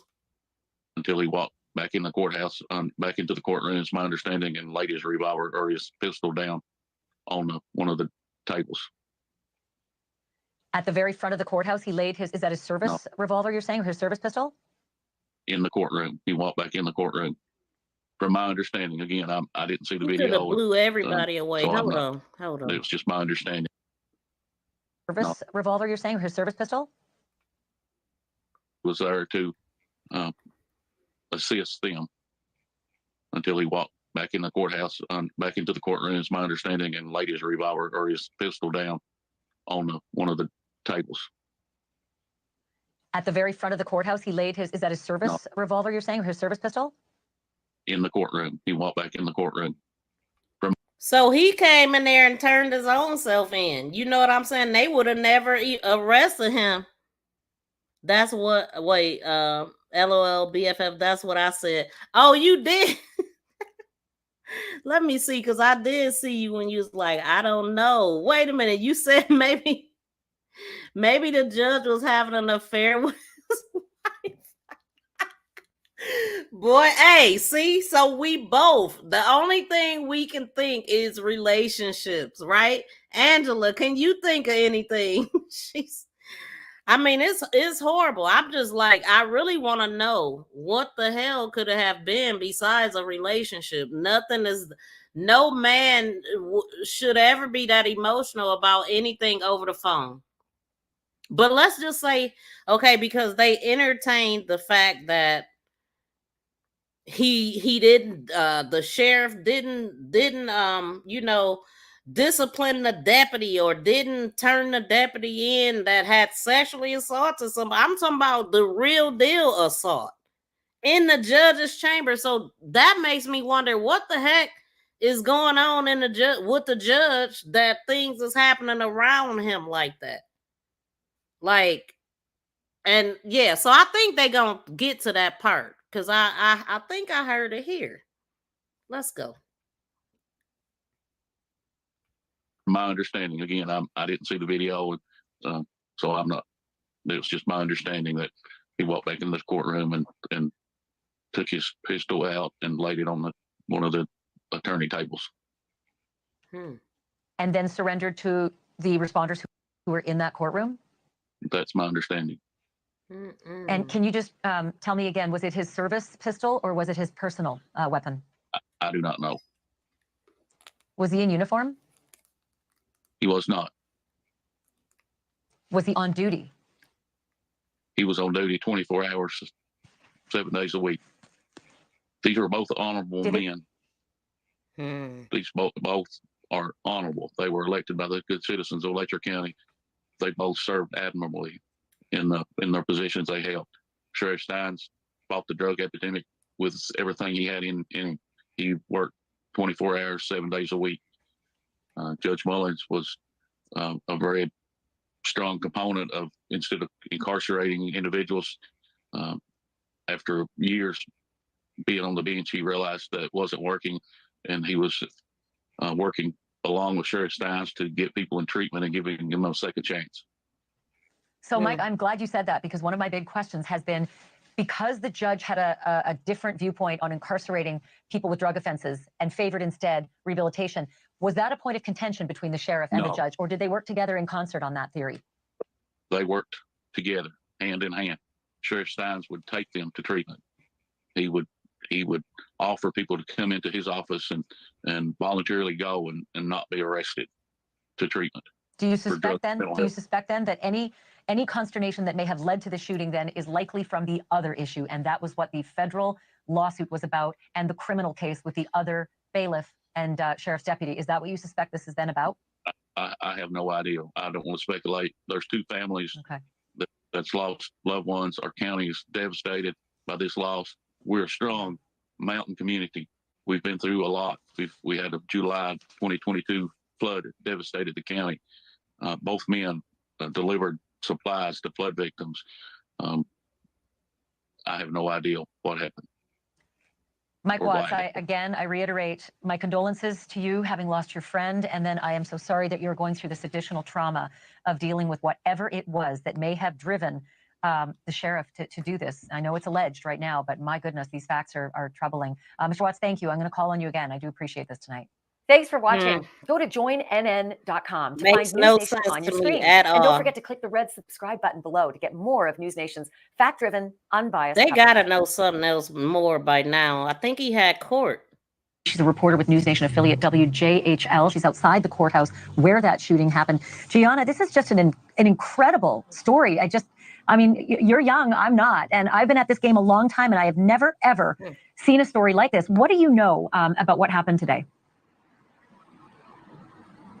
Yes, Ashley. So a little bit after 3 p.m., this county courthouse was surrounded by law enforcement after an argument between Sheriff Steins and Court Judge Kevin Mullins. And so you just talked to Officer Matt Gayhart, who said they don't know why that argument was happening, but they said that argument happened and they heard multiple gunshots. And then that's when the sheriff came out and they saw Judge Mullins in there with multiple gunshots to him, and he was pronounced dead on scene. So, Gianna, that I had not heard the part about an argument. Is there any detail that you've heard so far as to the nature or even the level? I mean, were they screaming at one another? Was one screaming at the other? Do we know anything about that specific argument that was in progress? We do not know that information yet, unfortunately. Officer Gayhart told me that there was just an argument. They do not know why. They do not know how loud it was. I'm not sure if anyone outside of those judges' chambers were able to hear those as well, but he did say that there was an argument inside those chambers. Well, that leads me to wonder if the sheriff himself talked about an argument after he was arrested, because if the witnesses didn't even hear it, how would they know, that there was an argument? Do we know where the sheriff is right now as we speak? I've been told that he was arrested on scene and being transported to a correctional facility. They did not tell me what facility that is. They said they are keeping that confidential at the moment. Also, do we know about the court employees? How many of them were part of this and can, serve as witnesses to this? Yes.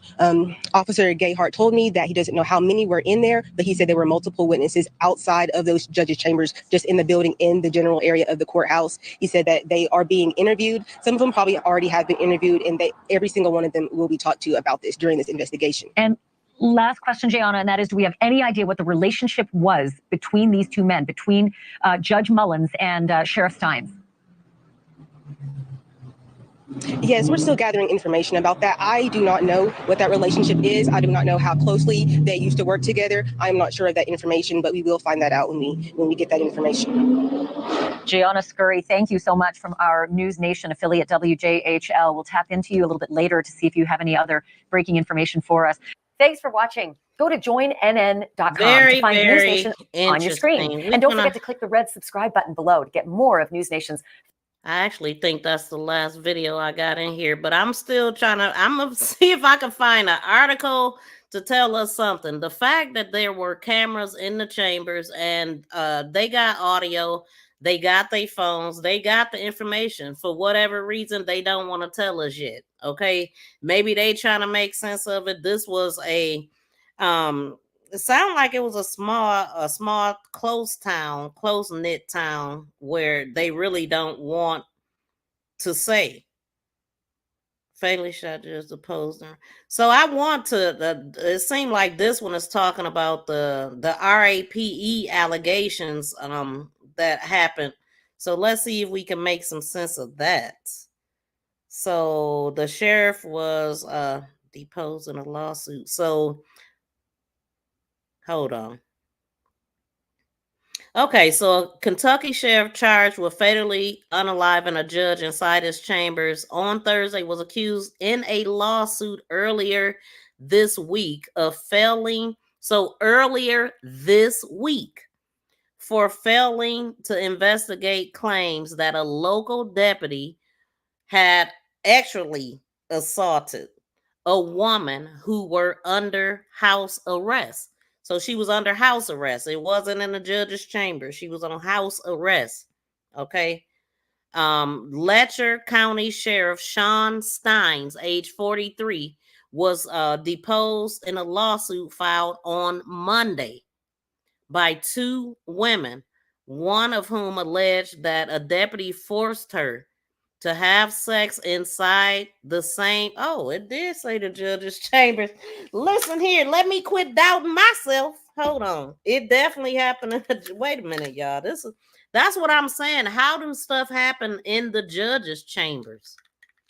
Did he feel like did this guy feel like the judge allowed that to happen and now it dragged him in it?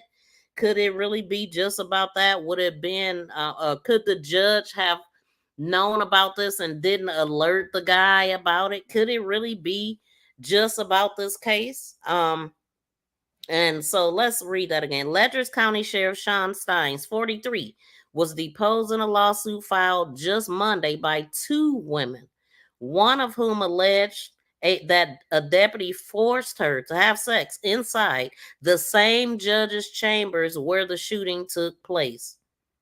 So he forced her to have sex in there, and she did. So she had sex with him in a chamber's office. So what did the judge do about that before it got to this? Like, should the judge have done something before it got to this point? Maybe. Forced her to have sex inside the same judge's chambers where the shooting took place. The woman claims the deputy repeatedly assaulted her for 6 months in exchange for staying out of jail. That's some real smutty, gutty, nasty stuff going on in the judge's chambers and up under the roof of the courthouse now. The lawsuit accuses the sheriff of deliberate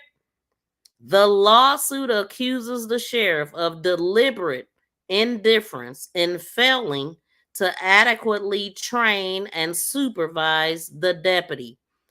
So this deputy was under training and supervision of this guy. He gets into trouble. Now he's named in the lawsuit as if he did it. And maybe he feel like the judge should have fixed that before it got to court. Maybe that's what it is. I don't know. Like, that's just weird though. I mean, if he wasn't the one that did this assault, then he didn't have nothing to worry about, right? So that don't seem like you would ruin your whole life for something like that either. Okay, so let's continue. Hold on. All right, so yeah, so he then repeatedly did this stuff with her. So the lawsuit says that he didn't adequately train or supervise the deputy. Okay. All right, so Kentucky police believe body found by, hold on. Oh, dang, that's something different. Hold on.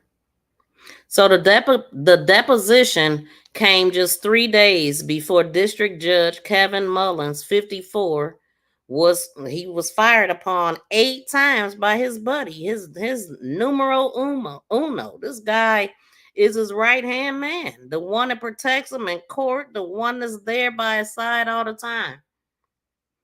So he was pronounced dead at the scene. Steins was taken into custody after he decided to come on back in and let him know, hey, it was me. Nobody suspected him ever. Nobody even went into the judge's chambers to check on the judge. They just ran. And that tells me they knew where the shots came from. If they ran out of there and didn't even say nothing to the judge, they ran. The gunfire must have sounded close enough that it made them run out of there, which tell me that they knew it was inside and not outside. But so anyway, multiple shots at the guy, the county courthouse, following an argument with Steins. Okay. Steins was taken into custody. Okay, he's charged with first degree. Let's see. It's unclear what the pair was arguing about. I don't know why that's unclear when you got a videotape. And then the lawsuit, they said it's not clear what the pair were arguing about or if it was anything related to the lawsuit. The lawsuit stems from a case involving a now former deputy sheriff, Ben Fields, who pleaded guilty in January to RAPE, a female prisoner, while she was on home incarceration. That is disgusting. So, like, what? So, I mean, maybe it could have had something to do with this, and he felt like the judge should have did something to make it disappear or something. Maybe it was like, because this guy is fired because he's former. He pleaded guilty in January, so he's incarcerated. So now they want to come after this sheriff, and he probably felt like the judge should have shut that down. And he probably just didn't want to be involved in nothing. But maybe that also tells me that some nasty stuff is going on. Things is being covered up. And that guy was in the judge's chambers. Why would he feel so comfortable to do something like that in the judge's chambers? Did he think the judge, I mean, was he good like with the judge like that? Was that like, hey, let me get your chambers for 30 minutes type of motel things going on here? Like, what? It gotta be something really crazy going on for this guy to lose respect for the judge like that. Eight bullets, like, damn, that's a lot of hot lead in somebody's ass. He did something that really pissed him off. And they, listen, just tell us what it is.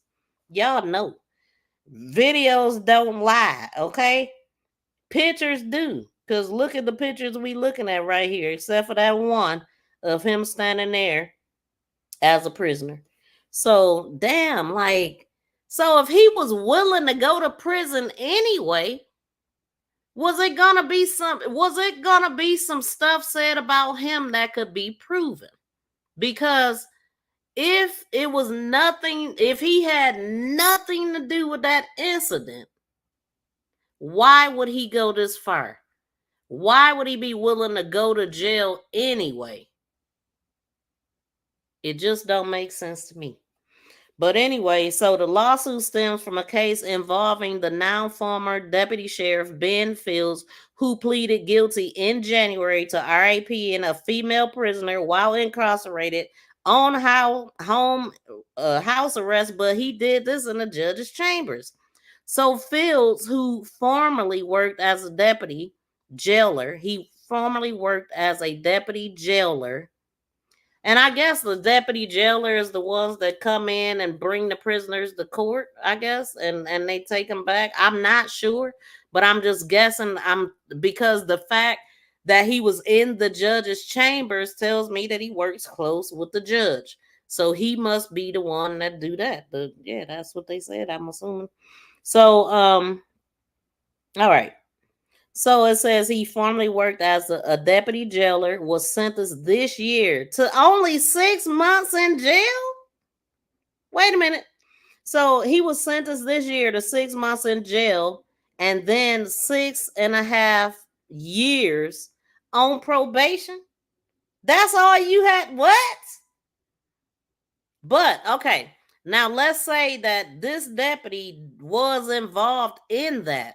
He would no longer have his job And the fact that he wouldn't have his job, he felt like his life was over. It didn't matter. I mean, I'm just assuming, because I mean, you have to do something like that. You have to feel like your life is over, right? That's just what I'm assuming. Life is over. You don't see it resolved with this. So the fact that he was going to lose his position as the judge's right-hand man or whatever, that was enough, I guess. I don't know. We just trying to figure it out. But so this guy only got 6 months in jail for doing that. These people are supposed to be, I ain't feeling that. That ain't enough. You supposed to be held at a higher standard. You're gonna take, so was he the deputy? Was she the jailer of his deputying? Like, was she one of the people that from prison he was walking back? And then he's sitting up here want to be a sexual deviant, pred, or whatever you want to call him. Just disgusting. Like, this is disgusting that he would be hired that close with the judge. It make me feel like maybe it's some other things that we don't know about the judge and this deputy that did what he did. But Fields, who formerly worked as, okay, so anyway, this dude they only gave him 6 months in jail with 6 months, 6.5 years on probation for RAPE, sodomy, perjury, and tampering with a prisoner's monitoring device. He was tampering with her freaking bracelet, the ankle bracelet or whatever.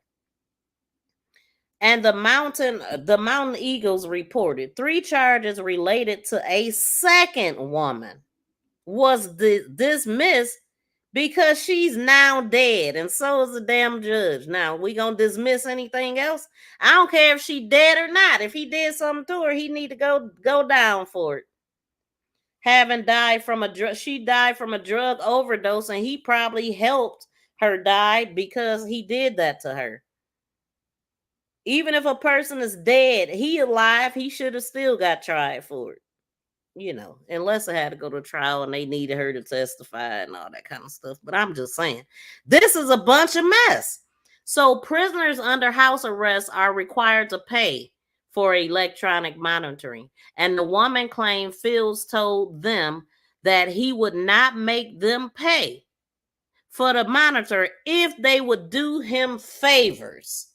Ooh, he ain't no better than Diddy. He need to be on trial with Diddy right now. So this is what the judge had going on with people that work closely with him. Everybody is sounding shady right now because dude only got 6 months and he needed to be getting 6 years for RAPE. What? This is something. Listen, to me, this is even worse than what Diddy and his freak off parties had going on. We got freak offs going on in Kentucky judge chambers. And he only got 6 months for it. This is ridiculous. Using your power to take things from women sexually,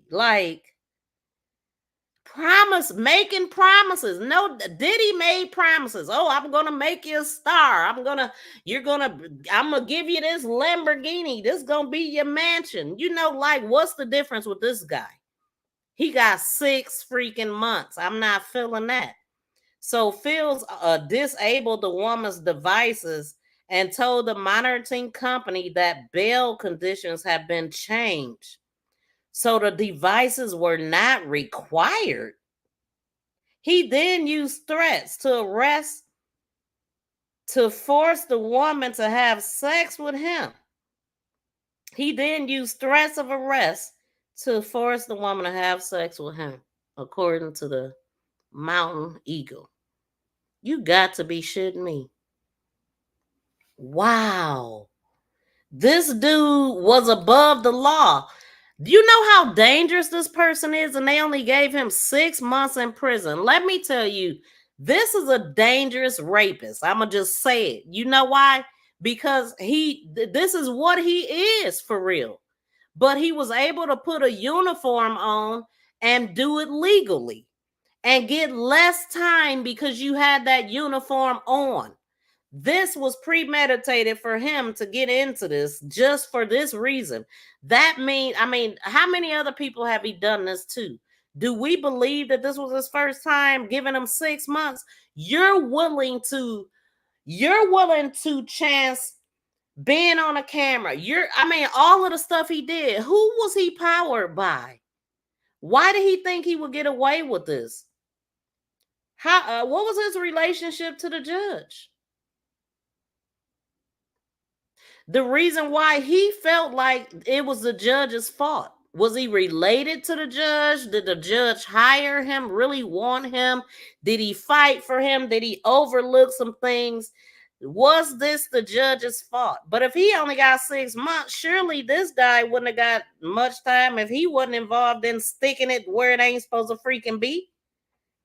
I don't know, y'all. Let's just keep reading. What in the hell? This dude disabled the woman's device and told the monitoring company that the bail conditions had been changed and the devices was no longer required. So him, on his own, just set her free for what? Boy, when people listen, women, we have major power. Not saying that people will go over and beyond for that. They will go over and beyond for that. I mean, some people, he just a sick individual. That's why I'm saying, like, he would have been like that one guy that was unaliving people and got away with it for so many years. I think he was working on the highway. He was some type of cop. I forgot what his name is, but he was a freaking serial killer. This is what they was birthing with this guy. Soon as he got the power, he used it for his own sexual gratifications, and he's disgusting, and he should be looking at some years. He should not have just only been given 6 months. Because what he did helped possibly cause all of this. You see that? When they could, okay, well, long as the victims is women and long as the victims ain't law enforcement or they ain't in our clique, we just screw them and somehow and just, do whatever we want to do. But now that the chips then fell on everybody, let's take out the judge. Listen, y'all, the fact that they have not come out and told what's really going on, they hiding stuff, sound like to me. Like, it shouldn't take this long. It should not take this long. Soon as they and I'm just using Diddy because we got tapes and all that stuff. So soon as they went into Diddy's house, they were able to confiscate those recordings, and we seen it on the news like 2 days later or something like that. Surely they know what's on the in the chambers recordings. Surely they know that by now. Okay, so that's crazy though. That is freaking crazy. That's crazy. Wow. I guarantee you this man got some other victims that probably was just afraid to come forth. So the unaliving of the judge sent shockwaves through the tight-knit Appalachian town. Oh, we got Appalachia again. I told y'all when I be covering cases, there's always be similarities. That was the name of the high school, I guess, that Colin went to, that unalived the students. Appalachia High School or something. But anyway, in the county seat of government, government with about 1,700 residents located about 145 miles southwest of Lexington. So it's a small town, like I thought. That's okay. So so everybody know each other in this town, and they want to keep it pretty, but no, it's a lot of disgusting things going on in that town. And to kill the judge, like, this is the judge of the town. This is the sheriff of the town. Like, everybody know these people. So it had to be some pretty crazy stuff. and I can't wait to hear it. Like I want his dang on interrogation video. So the lead county prosecutor, Matt Butler, described an outpouring of sympathy as he recused himself and his office from the investigation, citing social and family ties to Mullen. So we heard that. Like, man, I don't know what the heck. What exactly is the motive? YouTube attacks? Bella? I'm not sure what you mean by that. Small towns do some strange things. Exactly. They do a lot of covering up. Like everybody spoke highly of these folks, and this is the freaking outcome. Shout out to Buddha in the building. Shout out to everybody that's coming through. Dang is no joke. The cat is no joke. The county deputy got preferential treatment in his sentencing. He sure did. He definitely did. 6 months? Yeah, do y'all know there was one other case that we was talking about? I was so upset about what Kyle's mother. Remember we talked about her and how she she got sentenced to 5 years for doing all of this stuff and tying up an old lady and all of this stuff. Come to find out that old lady was her mother, y'all. And she's been arrested for that crime. I was like, what? I said, I knew dang on well. So look, now they was like, we need to charge her with something. Let's go back on some of them old charges. Why her dad talking about Colin or Colin did all this and that. The father, they didn't found a reason to arrest her. And I'm happy because I was highly upset that she did all of that. Well, why I'm talking about her, but yeah, I don't know, y'all. As far as this judge, I might have took all the pictures out of here, though. I'm sure I did, yeah. But well, maybe I didn't. Yeah, I did. I don't know. I do not know. But we 3 hours in, nobody has called the phone, and let me see. Let me finish reading this though. Let me just double check to make sure that it is not an article that just got put out that got all the information that I'm looking for. But so CNN says something a day ago. Ain't no new articles put. Oh wait. Hold on. This was from 2 hours ago. This is probably one of those that want me to read, want me to buy something.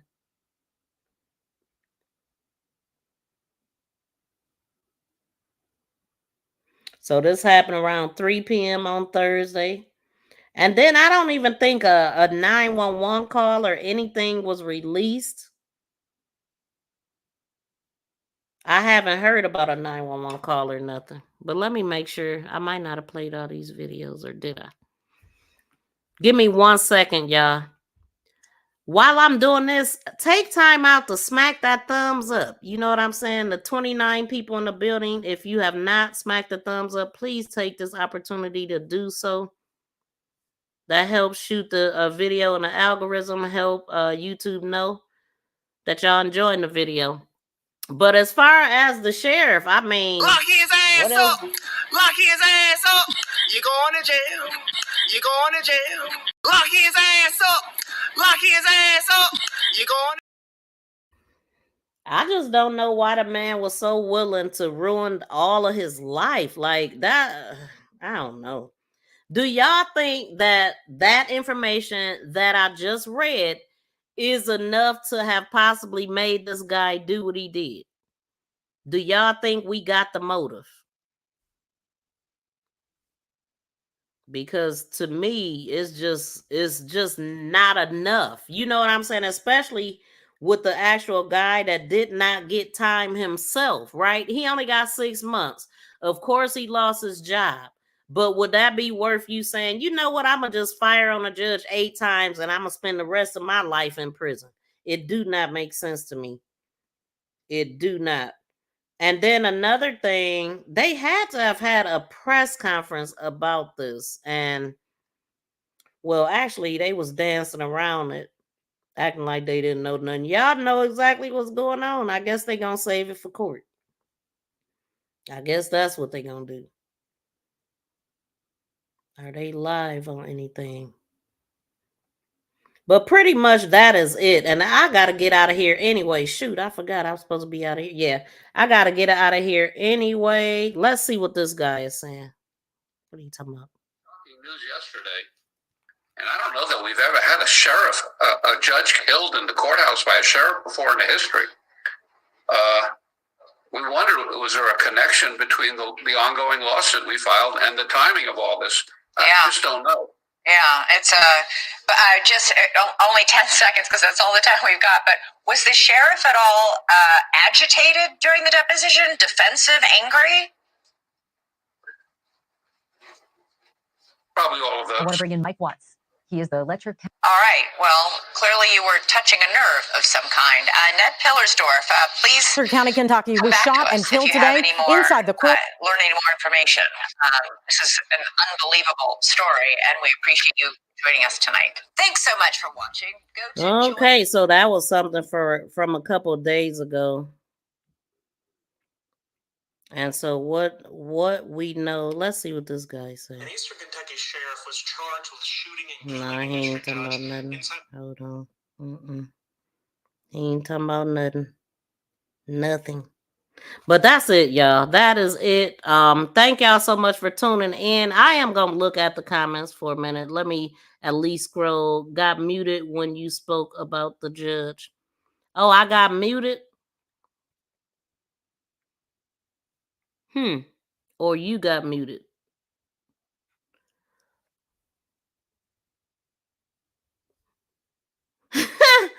He looks wicked. I'm thinking, I wonder if you're talking about the judge, because when I first seen the judge, I was like, he's a peculiar looking dude. You know what I'm saying? He looked real different.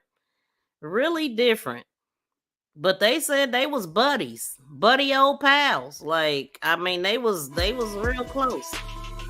What the hell happened? What could have happened to tear this friendship apart? Like, I can't wait. Hey, if y'all find out before me, send it to my IG. We want to know what the hell is going on in Kentucky. Like, what? So if y'all got anything that I missed that y'all want me to see, the little town is very messy. Apparently, if they was trying to keep that secret, feels like it may have something to do with kids, or they had a see, Elizabeth said it, or they had a relationship. I'm with you. Like, I mean, what else would cause somebody to get that emotional about a man's cell phone? They always say if you're in a relationship, keep your eyes on your own phone, okay? That will break up any relationship. Looking in on people's cell phone. Mind your own business. And if you can't trust the person you with, leave them alone. Leave them alone. Run, actually. I mean, because if this is going to be the outcome, yes, because the other people caught in the crossfire. Shout out to Joe Delaney. Welcome in to everybody that I missed. But y'all, please be sure to subscribe to the channel. I'm going to come back live later. I'm going to be looking at I'm thinking I wanted to listen at like the Young Dolph trial. Let me know if y'all interested, but I'm too impatient to watch it while it's happening. I can't do it. But I might come back on that or something else that might be breaking. But right now, I'm going to head out. I got me a little date for the day. Not like that, though. But anyway, y'all mind your business. I don't even know why I said that. But we are about to get up out of here. So y'all have a great rest of the day. We can hang around to make sure that y'all smack that thumbs up, because we need them to happen. Like, I think the highest we got, we was over 100 people today, so I should definitely have over 100 thumbs up. and I'm sure that I don't. So my next live stream, I'ma also give some memberships. I was trying to do it just now, but that didn't work out. But shout out to my members that I do have over here. Welcome to the winning team. Buckle up, baby. 6, 5. Let's go. I never ran space station. Man, I still can go. 2 miles altitude. On the shuttle, breaks the sound.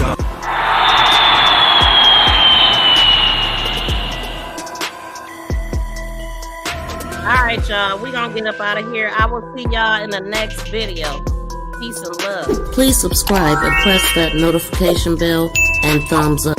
Please subscribe and press that notification bell and I don't know if 755 is still in the building, but we're going to get up out of here with some 755 and Shandy Cheek music. If y'all looking for an intro or outro, hit her up, 755 Media, right here on YouTube. So we're going to get up out of here, y'all.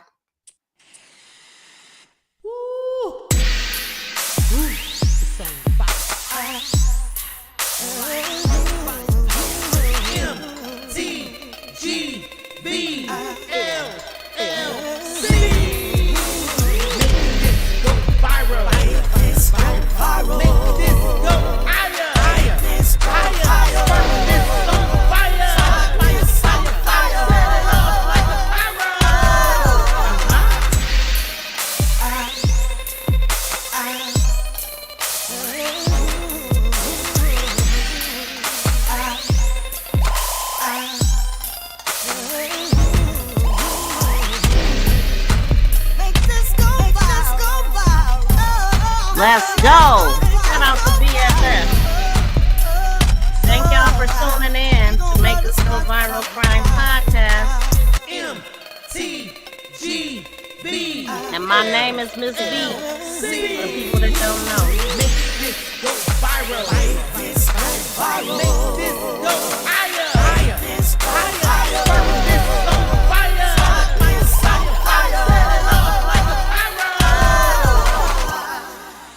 Peace and love, y'all. We out.